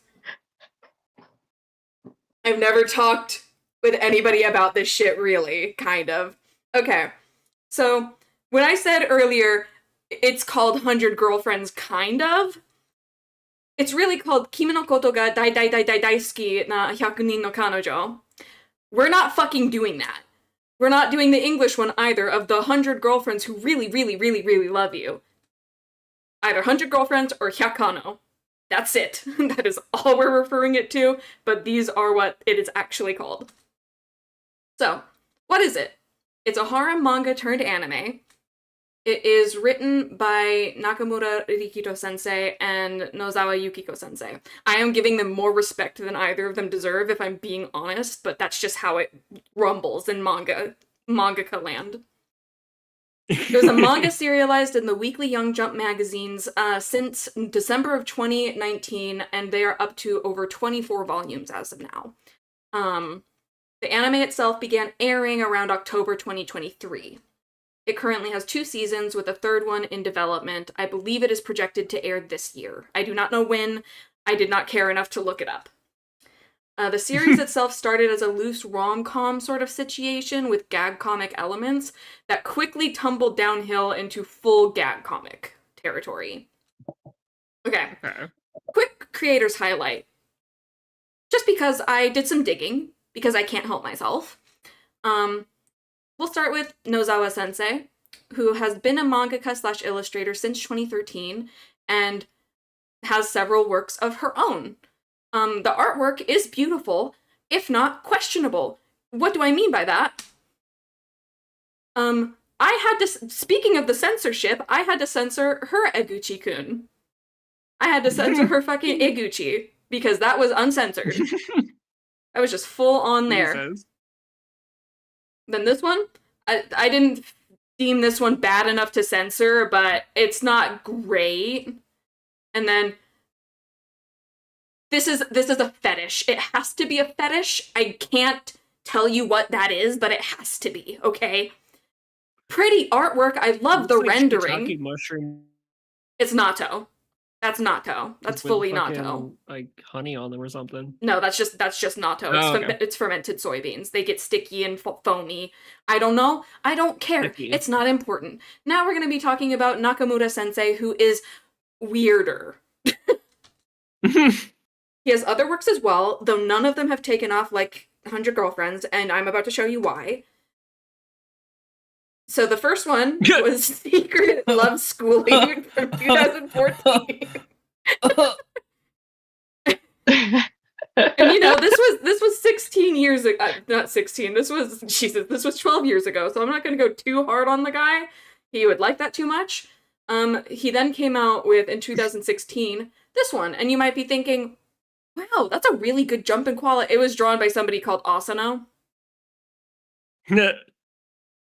The next one, he did draw himself, and you can tell immediately. Jesus Christ. Oh. And then the next one he came out with later, also, wow, great art. It was done by somebody called Warusuke. This is what we know of Nakamura sensei. This is how he has appeared in appearances. Honestly, valid. Yeah, very valid. I love mangakas who are like, you don't deserve to see me, and I'm like, fair. Interestingly, I found his Pixiv, which is a very well-known Japanese fan art site. The first thing I found was an original piece he did in 2018, and you're like, yeah, given what I just showed you, that tracks. Yeah, pretty much. It's one piece if you hit it with a shovel. And then, you know, I found some more pieces like from over the years, We could see why he chose to have other people do the illustrations for the mangas. We could, it's Yeah. mostly he does fan art of different anime and games, which we have some Idolmaster, some Pokemon, some Pretty Cure. These aren't that bad, really. It's mostly busts and stuff. We have all Pretty Cure here. It's mostly Pokemon, Pretty Cure, yada yada. Honestly, based as hell. Bro and I have the same taste. No wonder I was originally drawn to Hyakano originally. This is even... Orban mention! This Whoa. is him Sorry. doing a like thank you illustration, like just sort of like a sweet like gift art to his illustrator, like in his style with the characters. Cute. So what is 100 Girlfriends? Okay? Let me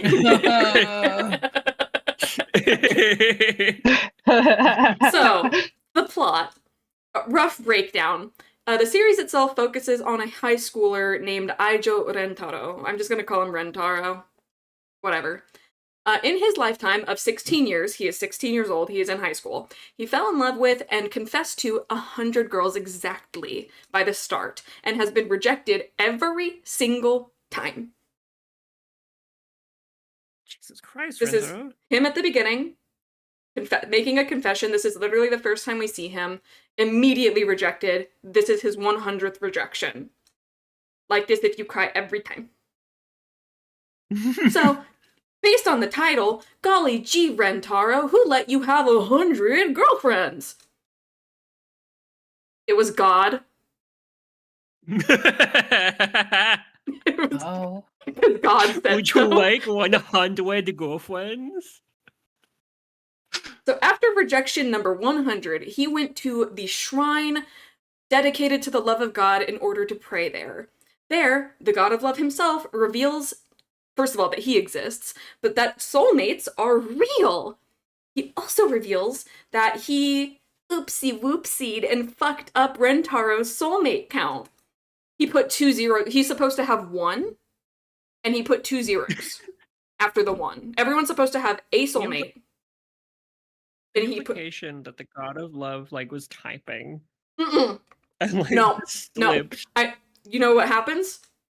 He was watching What? a rerun of Laputa on the TV Oh my while filing god. paperwork. Wait, this might be the best thing ever. So God says, I'm sorry, I fucked up, I goofied. Ooh, you have 100 soulmates now. So he also explains to Rentaro that if he does not return the feelings of any of his soulmates, they not only will die, they will suffer for as long as they were alive until they die.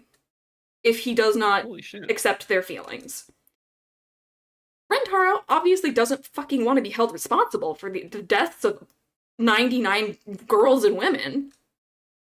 So then we go on to him meeting the first 2 of his girlfriends, these 2, Hakari and Kanane. He meets them. This stupid spark thing happens every time he meets a soulmate, but he meets the 2 of them at the same time. He asks them both out. They obviously don't jump on board with this immediately because it's it's a hard sell right off the bat. The 2 of them do agree to go out with him, and all cohesion that could possibly be anywhere goes out the window. Well, he doesn't want to be responsible for these girls suffering and subsequently dying. He does genuinely start to fall in love with each and every one of the girls, and begins dating each of them earnestly.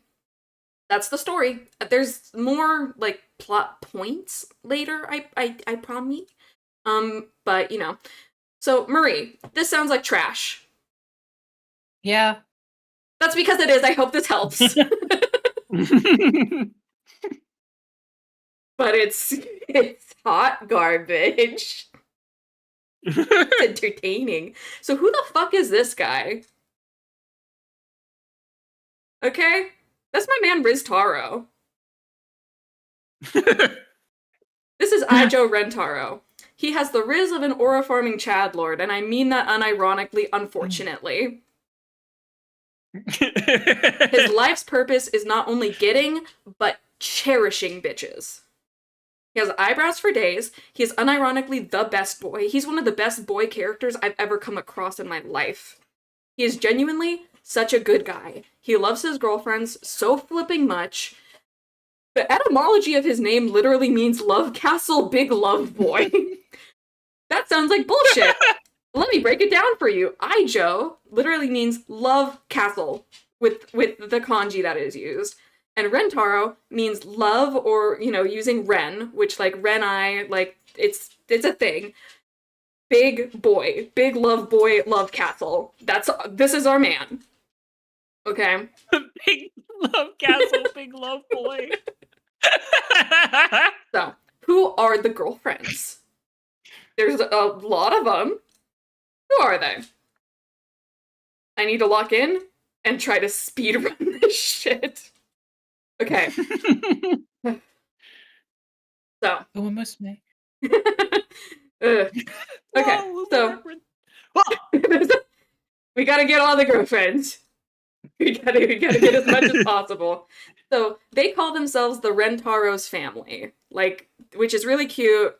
They all get along. They like each other. They're a big family. They all like each other. Some of them get along a little bit too much. I will come back to that later. I finished this PowerPoint like a month ago, but I believe we're still at the same number even now. So as of now, there should still only be 35 out of 100.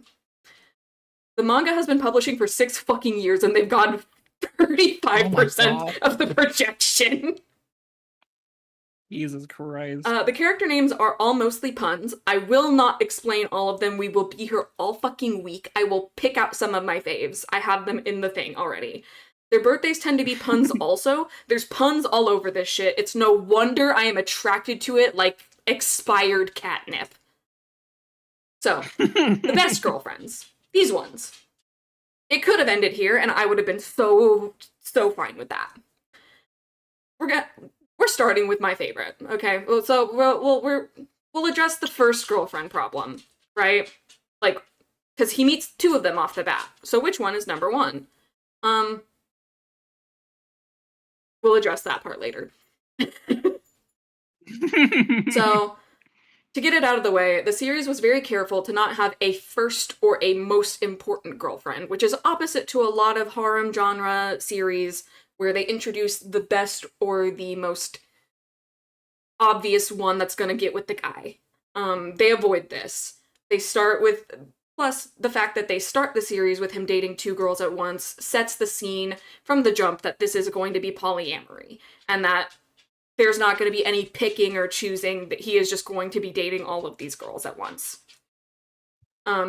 Also shows that he is not one for favoritism. They share a lot of firsts. I mean kissing and hand-holding, you perverts. But yeah, he confesses to them both at the same time. He dates both of them. They get to exist as a trio for like a day. But yeah, I'm going to start with a lot of people consider Hakari to be the first one and the number one. I'm starting with Karane because I like her the best. She's my favorite. I'm allowed to. That's my bitch. Okay. So she's there from the jump. She's a tsundere. Oh no, a blonde tsundere with pigtails? What did you expect from me? She's funny, she's buff, she's kind of an asshole, but she's also so cutie pie. Okay. She threatened to kill Hakari's mom once. We will get back to that later. She should have, to be honest. We will talk about that again. Her name, so it is a full reference to the most stereotypical, like, tsundere sentence ending in the Japanese language. Okay, dog, I need you to stop. Thank you. So, it'll usually be like, I'm not doing blank for you or anything. Betsu ni anta no tame ni yatte inai n dakara ne, in dakara ne. Yeah, and then they said, that's her name, we're running with it. Okay. That's crazy good, actually. Moving on immediately to Hakari, okay? She's a classy rich girl. She's also there from the jump. She'd be a mean girl if she wasn't such a fucking bimbo. Her tits are better than yours, and she will make you feel bad about it. She's a deranged pervert. That's it. That's it. Damn. We're going to be talking about Shizuka next. She has selective mutism. She's a little librarian girl. She's a short little cutie tootie. She's the next one. So she's technically second in line, but number 3. This will no longer matter after this point. She's a little baby. Her mom sucks, and we hate her. Karane should threaten to kill her as well. We'll get to that in a second. So she communicates through her phone. She used to do it with a physical book series that she had memorized, where she would have people read lines she would point out to communicate. Rentaro made an app and physically typed and uploaded all the text from her book series, including customized text to include all the girlfriend names and, like, bonus stuff, so that she could have a full text-to-speech application for her mutism. Holy shit. The kanji for her name literally means book lover, and Shizuka means silence, so yeah. And then there's the meeting, there's her book that she would point out the text to communicate. When they first meet, she recommends him all of these books, and he is a king, and he reads all of them so he can talk to her about them. This is him asking the other two if she can join in on their relationship. And of course, they're a little hesitant at first, but obviously they adapt or we wouldn't be here. They make this stupid face every time they do something that makes them, like, love their boyfriend. It's really stupid, it's really funny, it's a good bit. Just because I don't want to have to deal with this later, the abusive mom thing, her mom is like, oh, my daughter's disabled, ew, like, she's a freak. And basically she takes her phone away when she learns that her daughter's using it to communicate through her disability, like a bitch. It's really hard for Shizuka to speak physically. She speaks very quietly and with a very noticeable stutter. Rintaro tells her mom that she sucks and needs to stop sucking. She eventually gives her phone back and realizes that just because her daughter's different doesn't make her a weird freak, and now they get along, yay. Okay, so we're moving on to Nano. She's the robo girl genius. She's the min-maxing queen. She's it's like her whole thing is efficiency. Used to only care about Mr. Guy, but now she loves and cares about everybody so much because they're all family, yada yada. The etymology of her name is so fucking stupid. Her name's AI Nano. AI. Like, and Nano. Yeah. Like, literally first thing I fucking saw, AI. Yeah. Crazy. He brings her in, blah blah blah. She says, I don't really care about you guys, you're being presumptuous to think that I care about you, and how's that working out for you? Because you like them so freaking much, you loser. Okay. So, then we have Kusuri. Unfortunately, this is where things start to kind of go downhill a little bit. And you might be saying, that happened earlier. You're wrong. She's a drug maniac scientist. She's actually 18, okay? The one on the left is her real form. She tends to be in the one on the right, usually. Oh! Jesus Christ. Because she does experiments on herself. The series will no longer even have a modicum of normality now that she's here. Kusuri literally means medicine, or more commonly, drugs. Her name is literally medicine, basically, because Yaku also means medicine. Oh my god, her name is medicine drug. Yeah, pretty much. Have you tried the medicine drug? Yeah, pretty much. Only idiots try the medicine drug. Yeah, basically, when they first meet her, they're like, we need to get this bitch into rehab. I'm not gonna get into all of the reasons why she's a freak show, and we're we're not here for that. That's not why I'm here. Yay, the end. That's all there is. In my brain and in my heart and my mind, I wish that was it. Okay.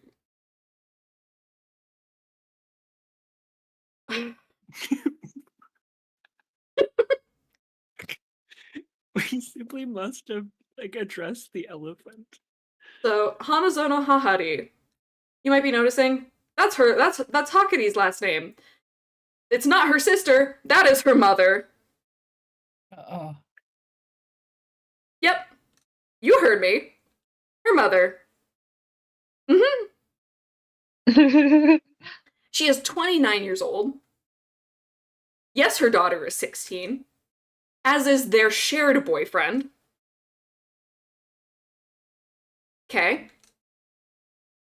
I will have a lot to say about her, but clearly she's a deranged pervert. This pervert, in fact, forced me to Google Japan's age of consent. Jesus Christ. Which I discovered is currently 16 and was raised from 13. Does anybody want to take a guess on when it was raised? After this manga released. It was released because 40 of 100 years girlfriends. ago. In 2023. Oh. Mhm. So, Oh. mind you, because the previous age of consent was 13. So you are Yeah. correct, Ocean, because the anime aired in 2023. Oh. That was a joke. Nope. Oh. That's real life, baby. That was a joke. That was a joke. Yeah, Also- that was a joke. Something I need to bring up right now that we have a little bit of time. The rendering on their eyes has been bothering me. And I couldn't work out what it was. And I kept looking at their fucking eyes when they're fully rendered in the manga, and I was like, what the fuck is this? What do they look like? They look like fish eyes. I literally just went to my phone, I typed in fish eyes, and that's what their eyes are. Sorry, I had to get that off my chest.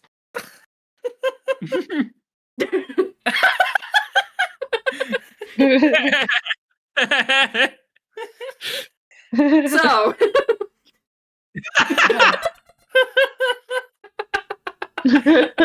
Jesus Christ.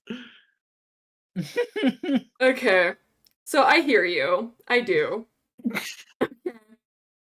First of all, we might want to address a question really quickly. How the hell is Hahari 13 years older than her 16-year-old daughter? You will not believe me. It was on purpose. It was planned. It was on purpose and planned on purpose. Her boyfriend she had in middle school was dying, so they got his sperm, impregnated with it after his death, and she became a single mother at 13 years old. On purpose. Don't ask me, I didn't fucking do it. I didn't write it. I'm here with you suffering. It's dog shit. Okay? So, Marie, I hate to ask, how does her mother end up with her boyfriend? You probably. We'll talk about this later. Oh. So anyway, to the next round of girlfriends. We're not done. So, I think if they were going to continue past Kusuri, this is the lineup where it should have ended.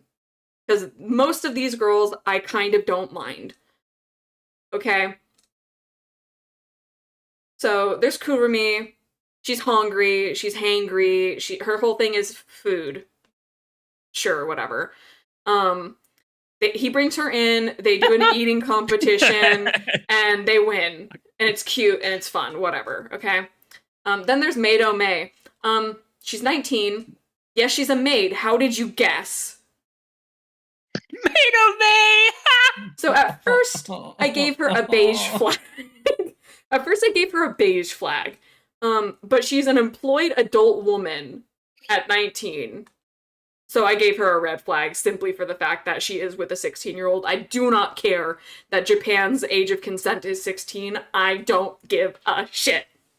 She is also in love with her boss, the aforementioned 29-year-old mother character, which I don't remember if I mentioned that she's rich. I mentioned that Hakare's rich, so thus, they're a bougie rich family. Oh. Yeah. Thank you, Power Presentation Marie, for reminding me about the eyeball thing. So, I haven't mentioned up until now, I know I mentioned, like, the crackle thunder thing that happens when Rentaro meets a soulmate. This happens explicitly when he looks into someone's eyes. And Oh, okay. as you might have noticed, she's pulling sort of like a Brock from Pokemon here. She doesn't really open her eyes. And she doesn't because her eyeballs are canonically rainbow colored. Holy shit. What? I don't Yeah. fucking know. Yeah, that's. I don't know. I don't fucking know. Whatever, they get to dress up as maids. Cute! Cutie! Anyway. Then there's Iku. She's sporty, she's like the tomboy, like she's a baseball player, she's an aggressive masochist. I'm moving on. We get the baseball arc when she shows up. I'll talk about that more later, but they all play baseball. Yeah, I'll put a pin in that later. I have more to say about that. Not here, not now. Oh no. Emily, I've been sitting on this since you and your husband told me about the me thing. God damn it. God damn it. I was sitting there going like, oh, you're gonna have So, Fuck. her name is Utsukushisugi Mimimi. She is obsessed with her good looks. She believes she is the most beautiful human being on planet Earth. The etymology of her name is crazy. So obviously Utsukushisugi means too beautiful. Like literally that's just what it means. It means too beautiful. Mimimi uses the kanji for beautiful twice. Don't ask me why it says me and it's twice. Apparently the little thing in the middle can be read as me. I don't know. It shows up in her name 3 times. It's crazy. Her name is basically beautiful, beautiful, beautiful, beautiful. I hate her. Holy shit. Okay, then you have Meme. She's a scopophobe. It means that she's deathly afraid of being perceived. I can relate to that. She makes little toys. She, like, knits and felts and sews and stuff.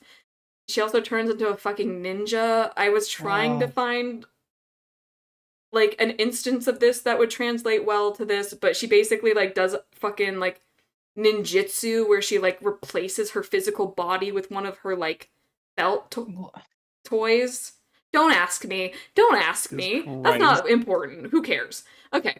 So this is them. Oh no. So it's mostly downhill from here. Holy shit. Okay, so it's Chio. Hate and death on planet Earth. She's the reason I stopped my first ever read-through of the manga. She's 12. Oh. Okay, she's 12 years old. That's not the worst part. That's just red flag number 1. It gets worse. She's Rentaro's cousin. No. God of love, what's your fucking problem, man? Yeah, who invited this kid? Her father. Her father begged Rentaro to date his daughter, he begged his nephew to date his daughter. Yeah, unfortunately, Hahari is the one who calls this out.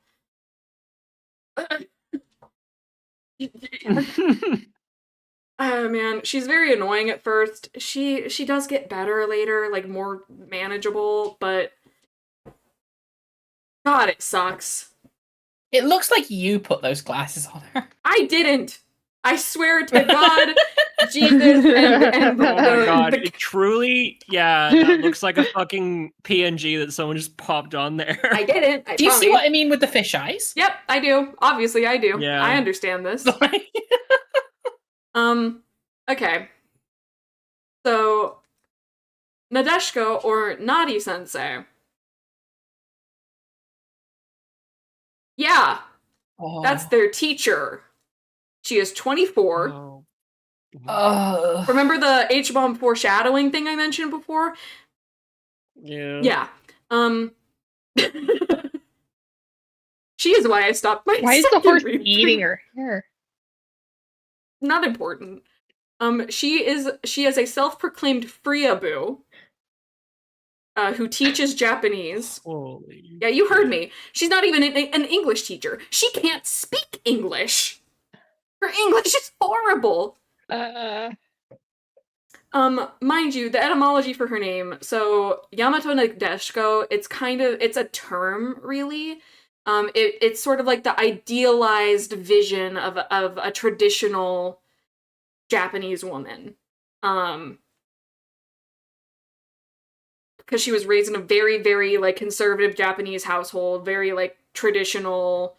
And then she saw a movie where, she saw a movie from America and watched kids eating hamburgers and was like, I need to do that, but then never went to America. It looks like she's melting. Yeah. Makes my brain melt.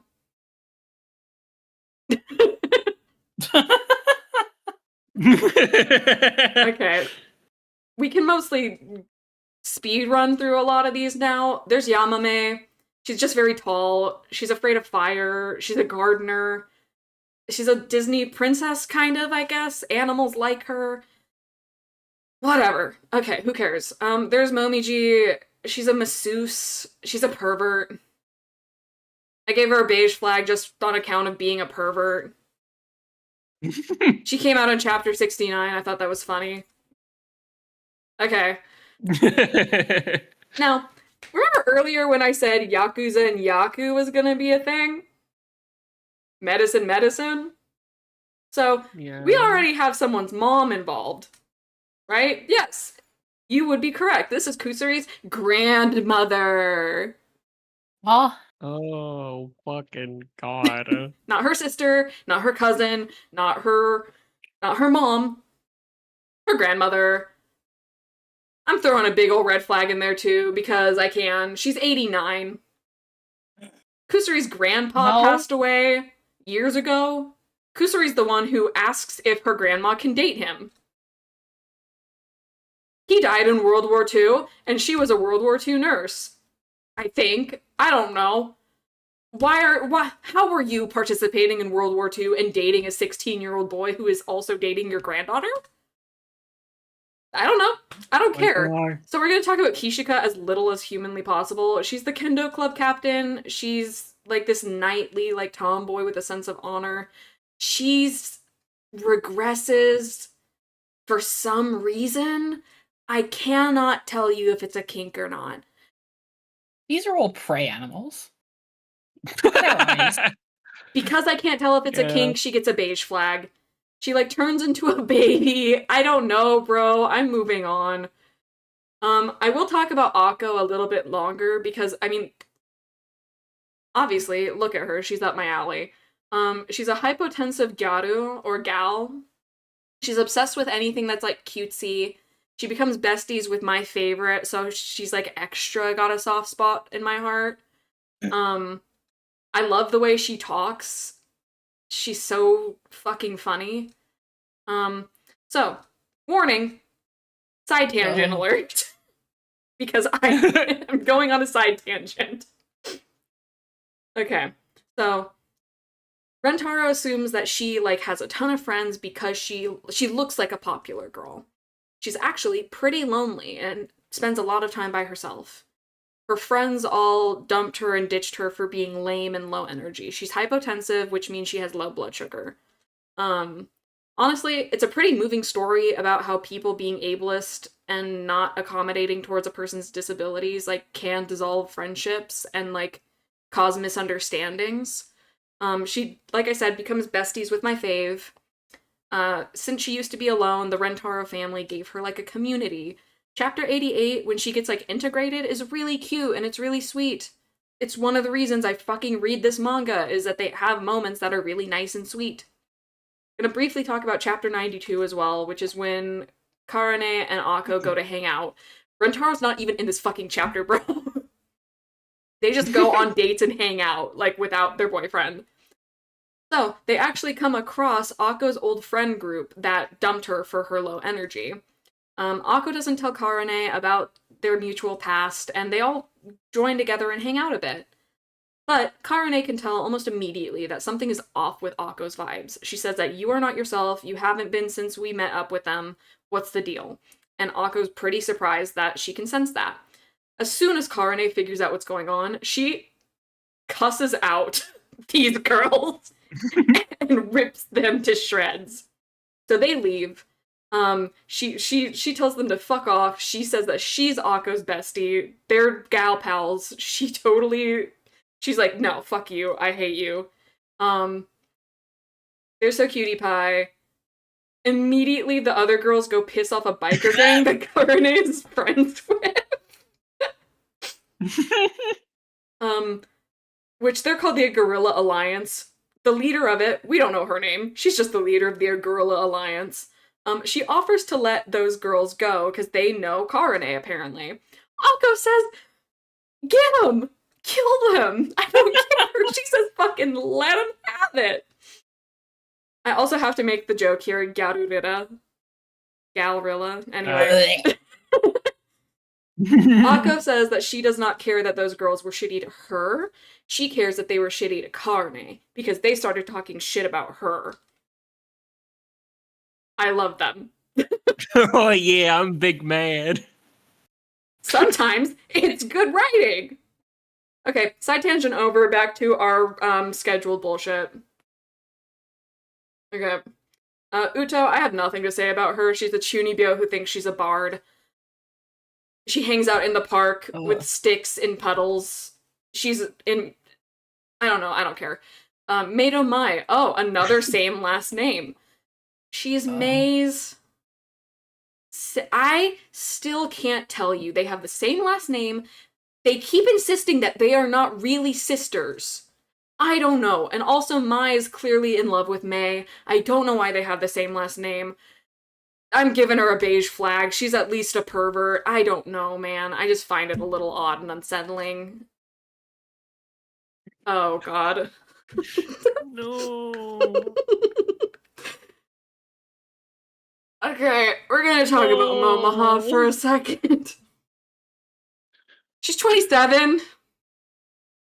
And she's the ethics teacher.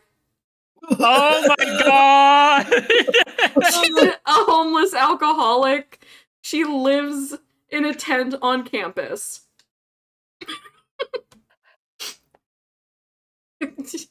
Holy shit. She literally, when they meet, she asks if they can gamble, asks if he wants to drink alcohol, and asks if he wants to fuck.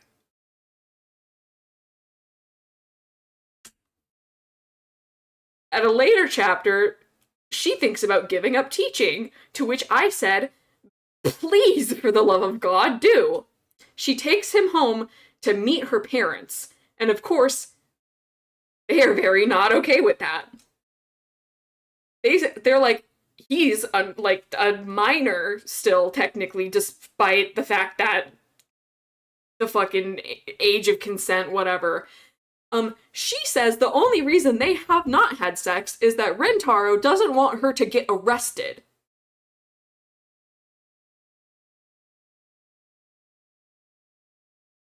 What the fuck? I hate her so much. No firing squad. Yeah. No church She's firing fucking- squad. She literally just fucking sits there and is like, I wanna fuck this teenage boy so fucking bad. It's Yeah. like, Queen, shut the fuck up. Yeah. So we're Rin. She's a violinist because her name is Bio Rin. She also loves violence. So she's Okay. so I changed the color of the flag to like brown beige, I guess. Brown flag. And she's kind of like if a piranha was kind of cute, I guess. I do like her design, except when she's being a pervert. She is a pervert though. Yeah, it sounds like violin and violent. That's really funny, actually. I don't care, Unfortunately, man. that's really I funny. don't care. There's Sue. She's a numerophile. She's obsessed with numbers. She fucking sucks at math, which would be based. Except she literally can't, she's canonically cannot do 1 + 1 levels of math. I mentioned her chapter number simply for the fact that she debuted in chapter 123. I thought that was kind of funny. Then there's Aira. She's half Brazilian, which I thought was really cool. I still don't really know how to pronounce this. Capoeirista? She's a martial artist. She's 19. Capoeirista. Thank you. She's 19, so she's a college student, and I almost gave her a beige flag simply because she's very nice, but she's in college. Mhm. She literally calls him kid when they first meet. I'm moving on. Okay, unfortunately, we're moving on to Tama. She's 21. Oh my god. She's a former office lady who quit her job to become a cat.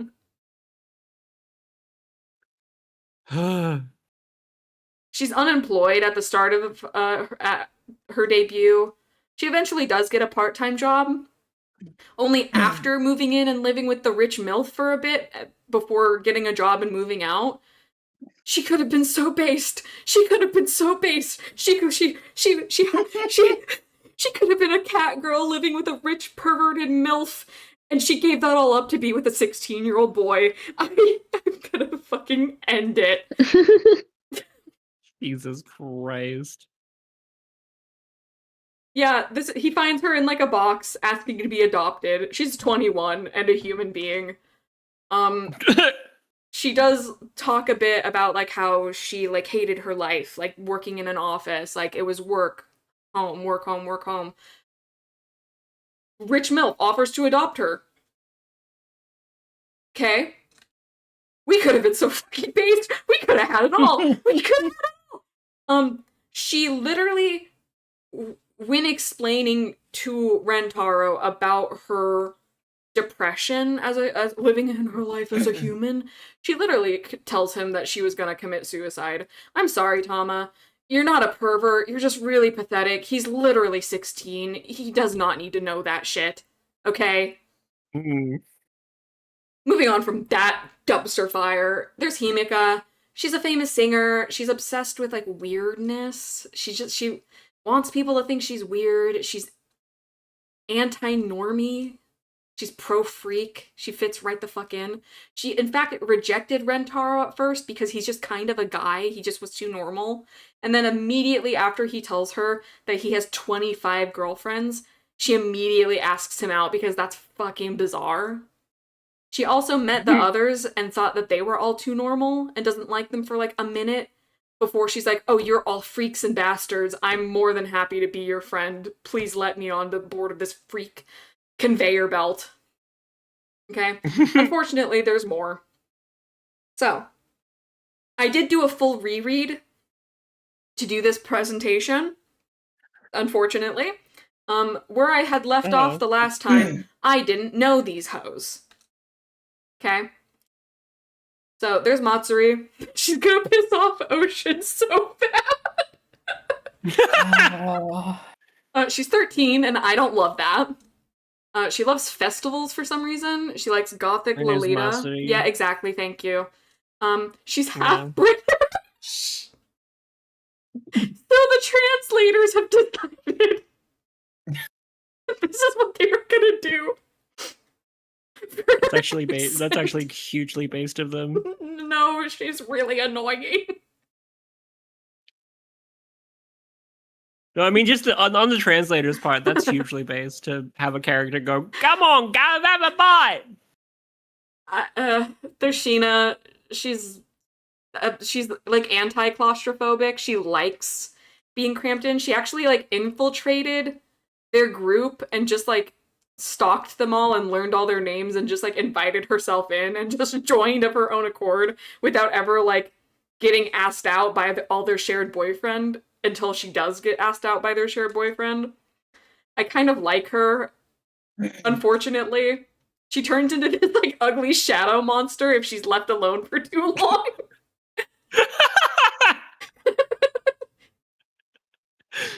Oh my god. There's Mary. There's not much to say about her. She's like a famous like picture book fairy tale writer, even though she's also 16.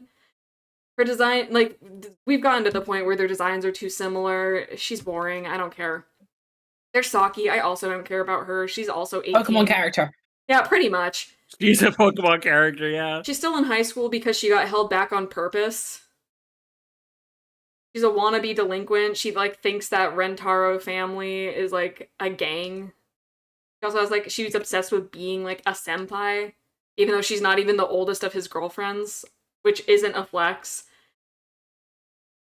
There's Nemu. I'm gonna be so honest, there's really no, she has narcolepsy. She's an active sleepwalker.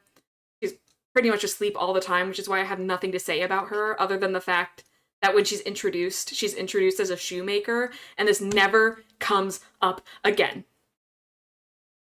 What the fuck? She's cute, if not boring. Okay, I do have to talk about Hasuha for a minute, because she's really cute. She's a detective girl. She's like a doggy puppy girl. She reminds me of Komugi from Wonderful Pretty Cure. Like, I was gonna say, she's really giving Komugi. Yeah, she's really cute. She's got a thing for sniffing, though. Oh no. But their first date is an escape room, and I thought that was fun. Why is her boob doing that? I don't know, but she's 27. Maybe that's why. She's their guidance counselor. Oh my god. Oh, fuck. Yeah. She first meets Rentaro because she's scolding him for having like 28 girlfriends. Yeah. She's like, you want 29, big boy? You want 29, little man? And then it turns out swimming in girlfriends, little man. Turns out she has a kink for taboo topics, I guess. For rule breaking. I don't know. So she goes to meet the rest of them and finds out that multiple of her coworkers are also dating this boy. To which they both say, oh, we basically, like, have assaulted him. And she's like, oh, that's illegal. Apparently her parents are a cop and a judge. So they'll have fun throwing half of these women in jail later. No thanks. I have nothing to say about this girl. She is so incredibly boring. She's 13. I also don't like that. Her entire personality is literally just having pigtails. That's it. It's like, sure, she's in middle school, so of course that's her whole personality. But it's it. And then finally, number 35. Chiyu's 25. She's the school nurse. And I have to take a second here. That the adult, like, it's already not good that they're having him date adults. That's already not okay. But, like, ethics teacher, guidance counselor, school nurse. These are the worst people to be pedophiles. And it's a shame because she's fucking gorgeous. I love her design. It sucks. Yeah, these are the people you're supposed to go to first to report this kind of thing. Exactly. Yeah. Oh, I also forgot to mention earlier that the mom character bought their school. She's the chairwoman of the school, so she owns the school. So there's just no... Anyway, so the nurse character gets, like, visibly pissed off when her students get hurt, only because she's mad at the universe for hurting one of her students. So when she feigns being a responsible adult for all of, like, 5 minutes when Rentaro asks her out. And then the pain of rejection makes her angry at herself that she has dared to hurt a student's feelings, and then it says that she will date him. Holy shit. Okay, that's a lot of red I flags, hate Marie. this series. You're right, that is a lot of red flags. Of course, yeah, it sure is. That is so fair. And I hear you.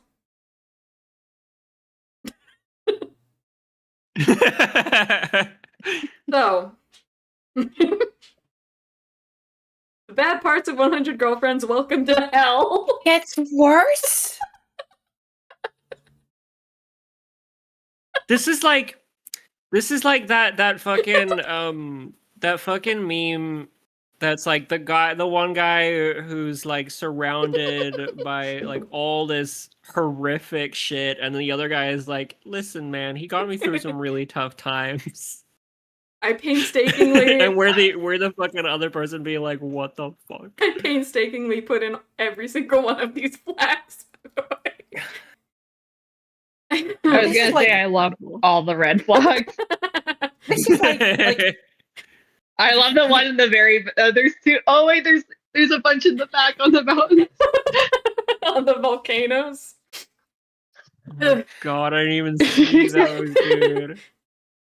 this is like you've walked in on your friend beating his wife, and then you're like, wait, this is really, really bad. We need to report him, and you go, I haven't shown you the videos of him stomping on babies. I haven't shown you like the videos of him kicking dogs in the face and body. Okay.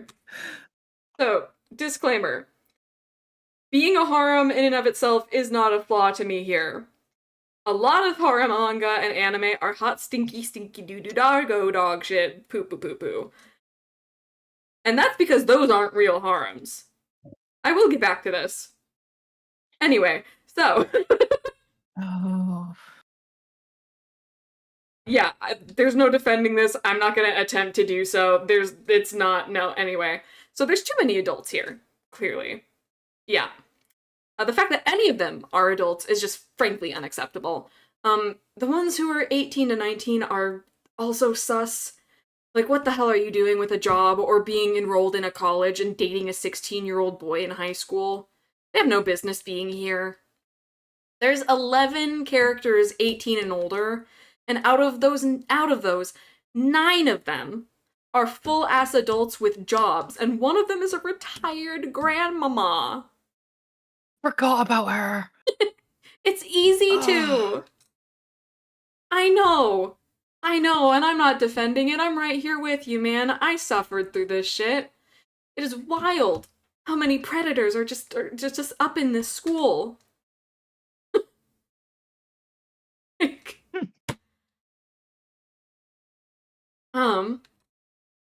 Yeah, there's also the fact that, like I said, the Rentaro family, they get along, they're all friends. This includes the adults, who do not have any other adult friends. Hey, now they have adult friends, because other adults are mutually dating. Also dating the teenage boy. Exactly, they have so much in common. I just wish that they didn't have to date the 16-year-old first to find friendship. There's also the fact that these adult women are hanging out with and being friends with teenagers also. So they spend all their time with middle schoolers and high schoolers. And not in a classroom.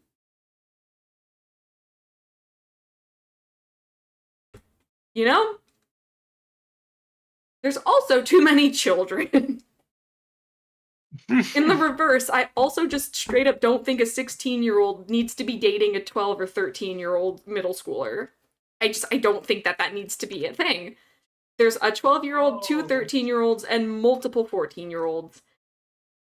I'm on the fence about the 14-year-olds, frankly. The age difference gets weird and blurry when you go 2 years up or down from 16. There's too many bitches in middle school is my point here. Frankly, there's too many. Entirely. There's too many people here. There's too many of them.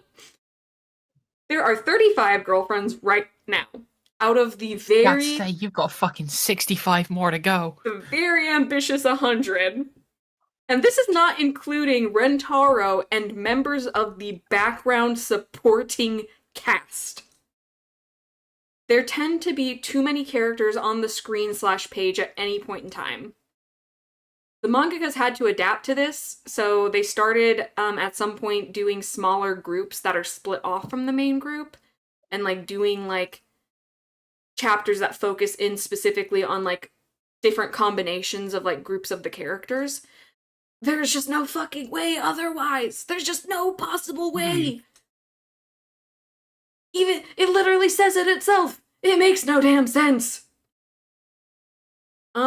This means that there's less carne for me. I don't get to have my favorite on the screen or on the manga page because all these other hoes are here. That's a travesty. It's a travesty. Okay, and a lot of these bitches are boring. Making them weird and wacky and giving them big personalities, it doesn't make them not boring. There's not really a plot outside of like Rentaro gets 100 bitches, right? So they end up just kind of dissolving into like their one character trait, which gets really annoying really fast. If they have a catchphrase, fucking forget about it. These, I pulled them all from different chapters and different panels.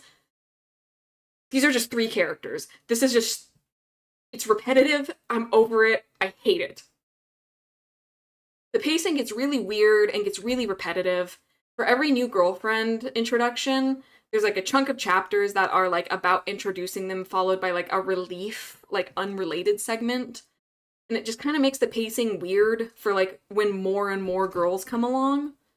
It gets repetitive in their designs, their personalities, their roles, all of it. They just become this weird amalgamation. There's multiple like straight men who like are the butt of the joke. There's multiple airhead, klutzy girls, lazy girls, multiple kinds of tsundere. You get a little tired. They also end up repeating storylines several times. There's a chapter where they all get body swapped.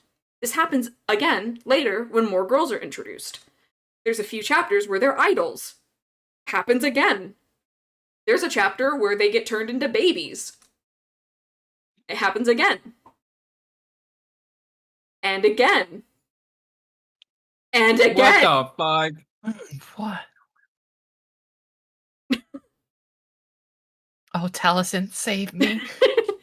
Okay, I can fix this. I can fix No, it. you can't. I can fix it. No, you can't. Okay. Just shush. Just pretend you didn't hear any of the past whatever for 5 minutes. So the good parts of 100 Girlfriends, the very minimal good parts that there are. Some of it is good, I swear to God, some of it is good. I still don't recommend it. I'm so sorry.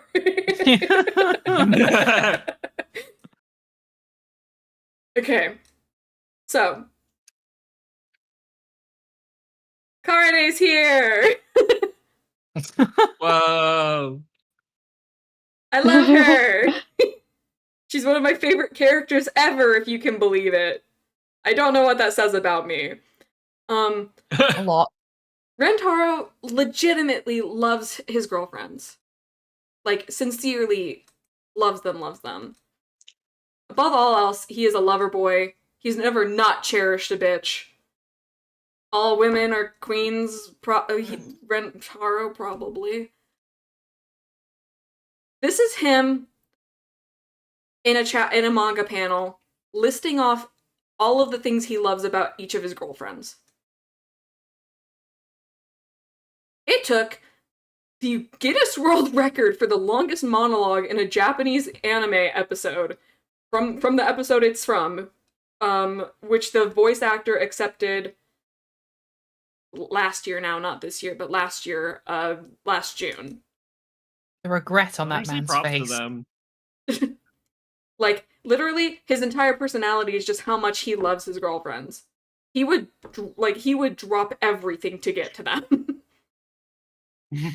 Like, he goes on dates individually with them, he's constantly giving them attention, like, he writes books, not just about how much he loves them, but just, like, writes, like, fan fiction for them, like, full-fledged novels. He has all their birthdays memorized, and God forbid somebody insults one of his girlfriends, because he will kill them. He becomes a berserker if if someone talks shit about one of his girlfriends, even if it's his girlfriend herself.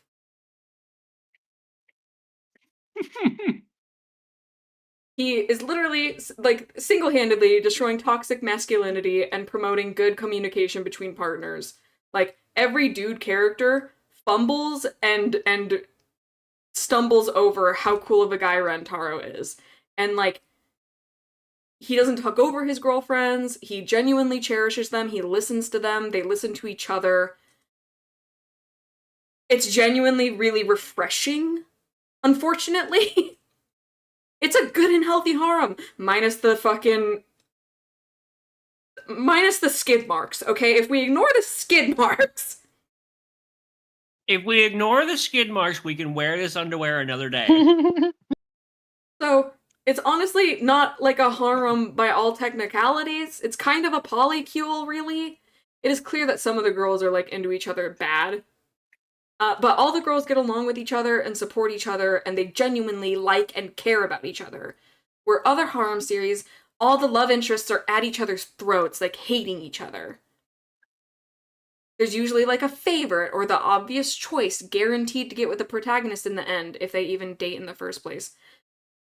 100 Girlfriends literally had... So it's common for mangas to have character popularity contests, and 100 Girlfriends pretended to have one, just so that they could make all of them first place. That's hilarious! It is not a harem, it's just a romance competition at that point, like, for the series that do that kind of shit. Most harem series don't even feature any characters getting together canonically. Everyone in 100 Girlfriends is canonically with the love interest. The interpersonal relationships amongst the girls being largely speculation be damned. Okay. So, just speed running through. They get along. This is, like, so much of it is just, like, them spending time with one another, like, regardless of if Rentaro is there or not sometimes. Like, it's just really refreshing seeing all of them getting along and stuff. There's a plot thread where two of the characters are in the same class, and their classmates are like, we didn't think you even, like, knew each other or, like, got along. And they're like, oh, well, one of the characters, Kusuri's like, we are dating the same guy. And Kishita is, ashamed of the public, like, speculation on her and her relationship, so she gets mad. They do resolve this. I will not explain how. But Kusuri, like, exclaims that she's more proud than anything of their little group that they have, and it's really sweet. When they talk about, like, marriage and kids, they just all kind of assume they're gonna live together on a commune. Like, they don't even question it for a second. These bitches gay?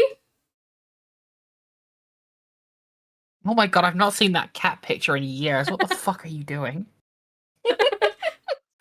These two bitches alone have kissed at least 11 times. Holy shit. Like, these two are the next most popular pairing they're the most popular pairing if I'm being honest. Like, just like Rentaro has a fucking bit where he, like, talks about everything he likes about his girlfriends, they have a panel where they are forced to talk about how much they love each other.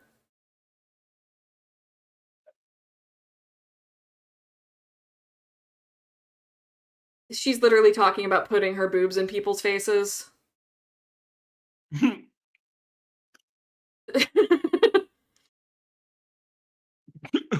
There's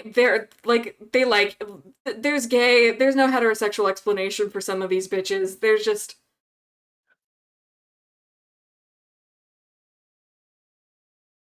I don't know if it's bait, but, like, they go on dates, they, like, talk about kissing each other, they talk about, like, Hime Joshi manga together. Like, they get flustered when, like, the other one's being cute or, like, undressing or whatever. Like, there's just no heterosexual explanation to me for a lot of this shit.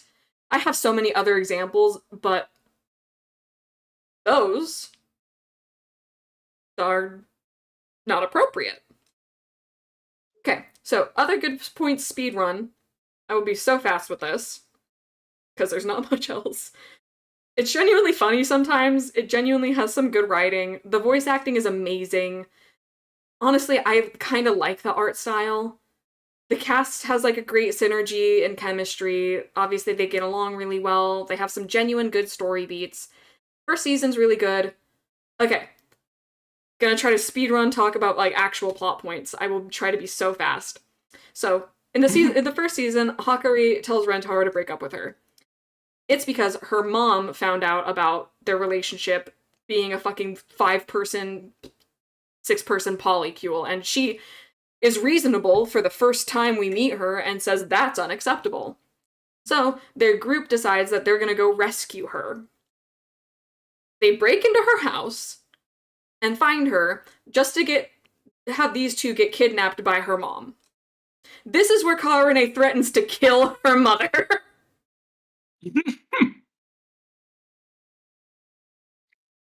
She threatens to kill her and gets pissed at her that she's like intervening in her friend's life, even though, frankly, this is like the only responsible thing that her mother does, but her mom is a freak and a weirdo and probably should have gotten strangled. Mm-mm.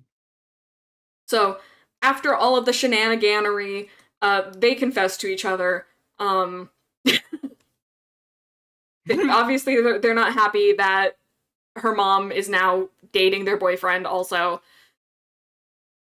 Whatever. There's a bit where they acknowledge the middle schooler who was her blood-related father.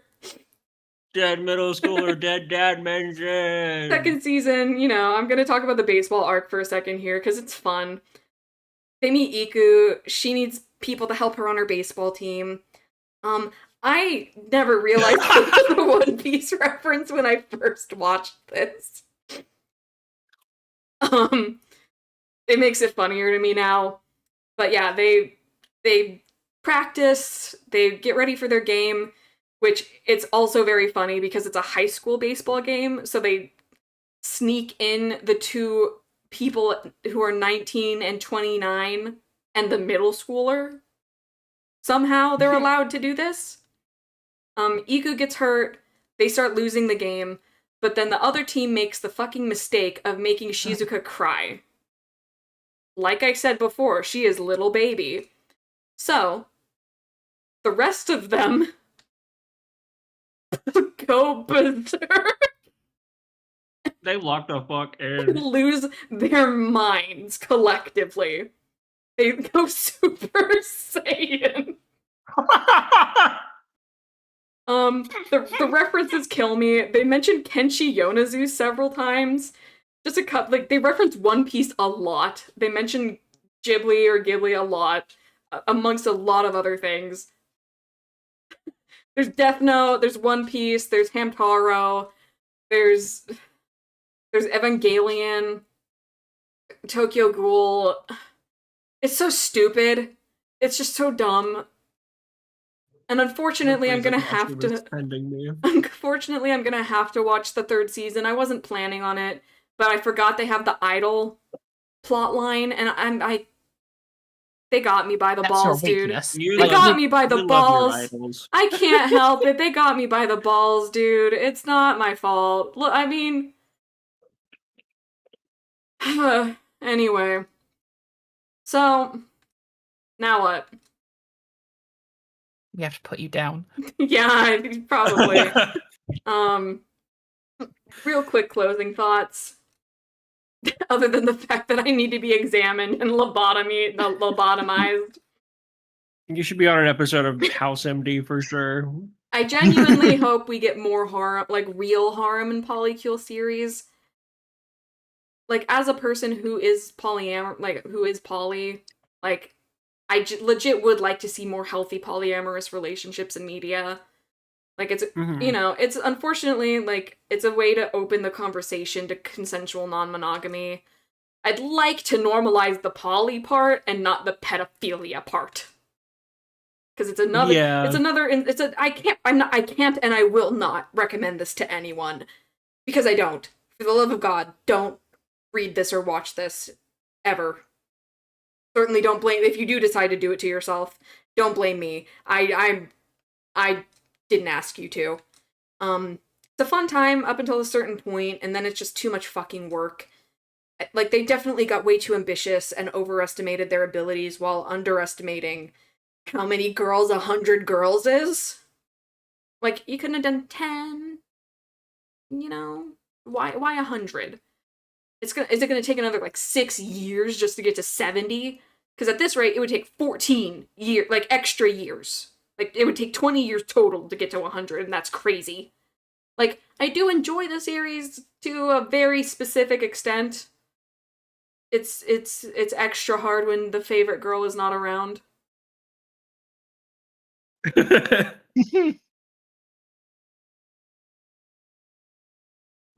But congratulations. For listening to my bullshit once more.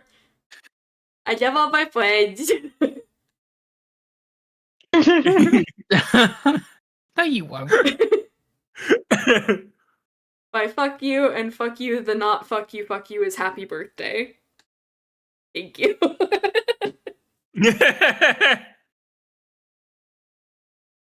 I feel like it literally feels like you opened up a little portal to hell and let us through and like shoved our heads in and went, you could be in there, and then pulled us out with like a big smile on your face. I'm like sweating.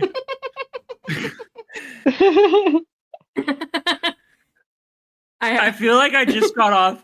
You know, remember when we went to Disneyland and we went on the Matterhorn? I feel like I just got off the Matterhorn twice in a row without it stopping. And now I'm also sitting at, like, in Small World, listening to the song and just going, still stuck on the fucking Matterhorn. And next, we're gonna go on the fucking Millennium Falcon ride. Oh, no thank you.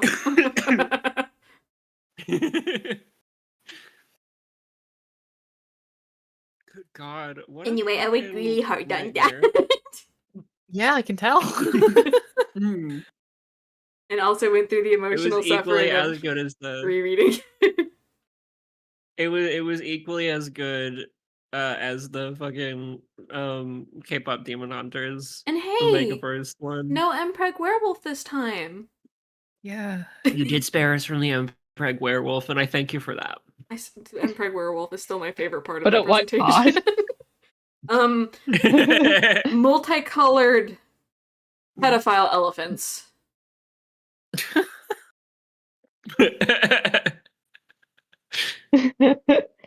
Carrying red flags that are on fire. I love the slide where they're in hell holding all the red flags. That was really, really good. Dude, it reminded me of, like, you know, the, like, I just want to be part of your symphony picture. No. Oh, I took that and I edited Santa hats on all of the fish. That's really funny. I posted it if you Oh, want to boy. see.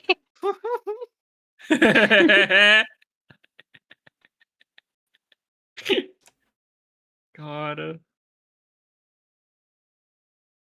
Oh, that. I don't know if I'm going to be able to Hey. sleep after this. I'm sorry. Hey, thanks for having me. Yeah. What a PowerPoint party. Yeah, thank you, guys. I fucking love these, actually. These are so fun. Same. I already have my next one planned. I have no clue what I'm doing for the next one. Maybe I'll explain. Maybe. Okay, wait, hang on. Next PowerPoint. I'm gonna try to explain the rules of Magic the Gathering as someone who has never played Magic the Gathering and has only ever watched people play it. That's funny. Okay. The silence is deafening. Nobody likes it. They all hate me. People need to flip around their hate love. I need to do a love, and you all need to do a fucking hate. I will do a hate one next time for sure, yeah. Wait, what does that mean for me? You keep doing what you've been doing. Baby, you keep doing what you're doing. You're perfect. Okay, yes. Zootopia abortion comics. I already have it outlined. Of course you do. Maybe some people should have their free speech rights taken away. Oh, like who? There's a few. Yeah, there are. Anyway, Was this I'm going about to bed. the Lucy and the Chance slide? Yes.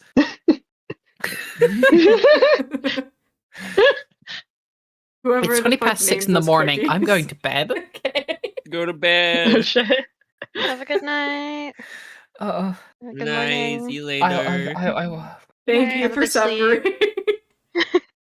Okay. With that, I will end stream there. Thank you for those who decided to watch this for some reason.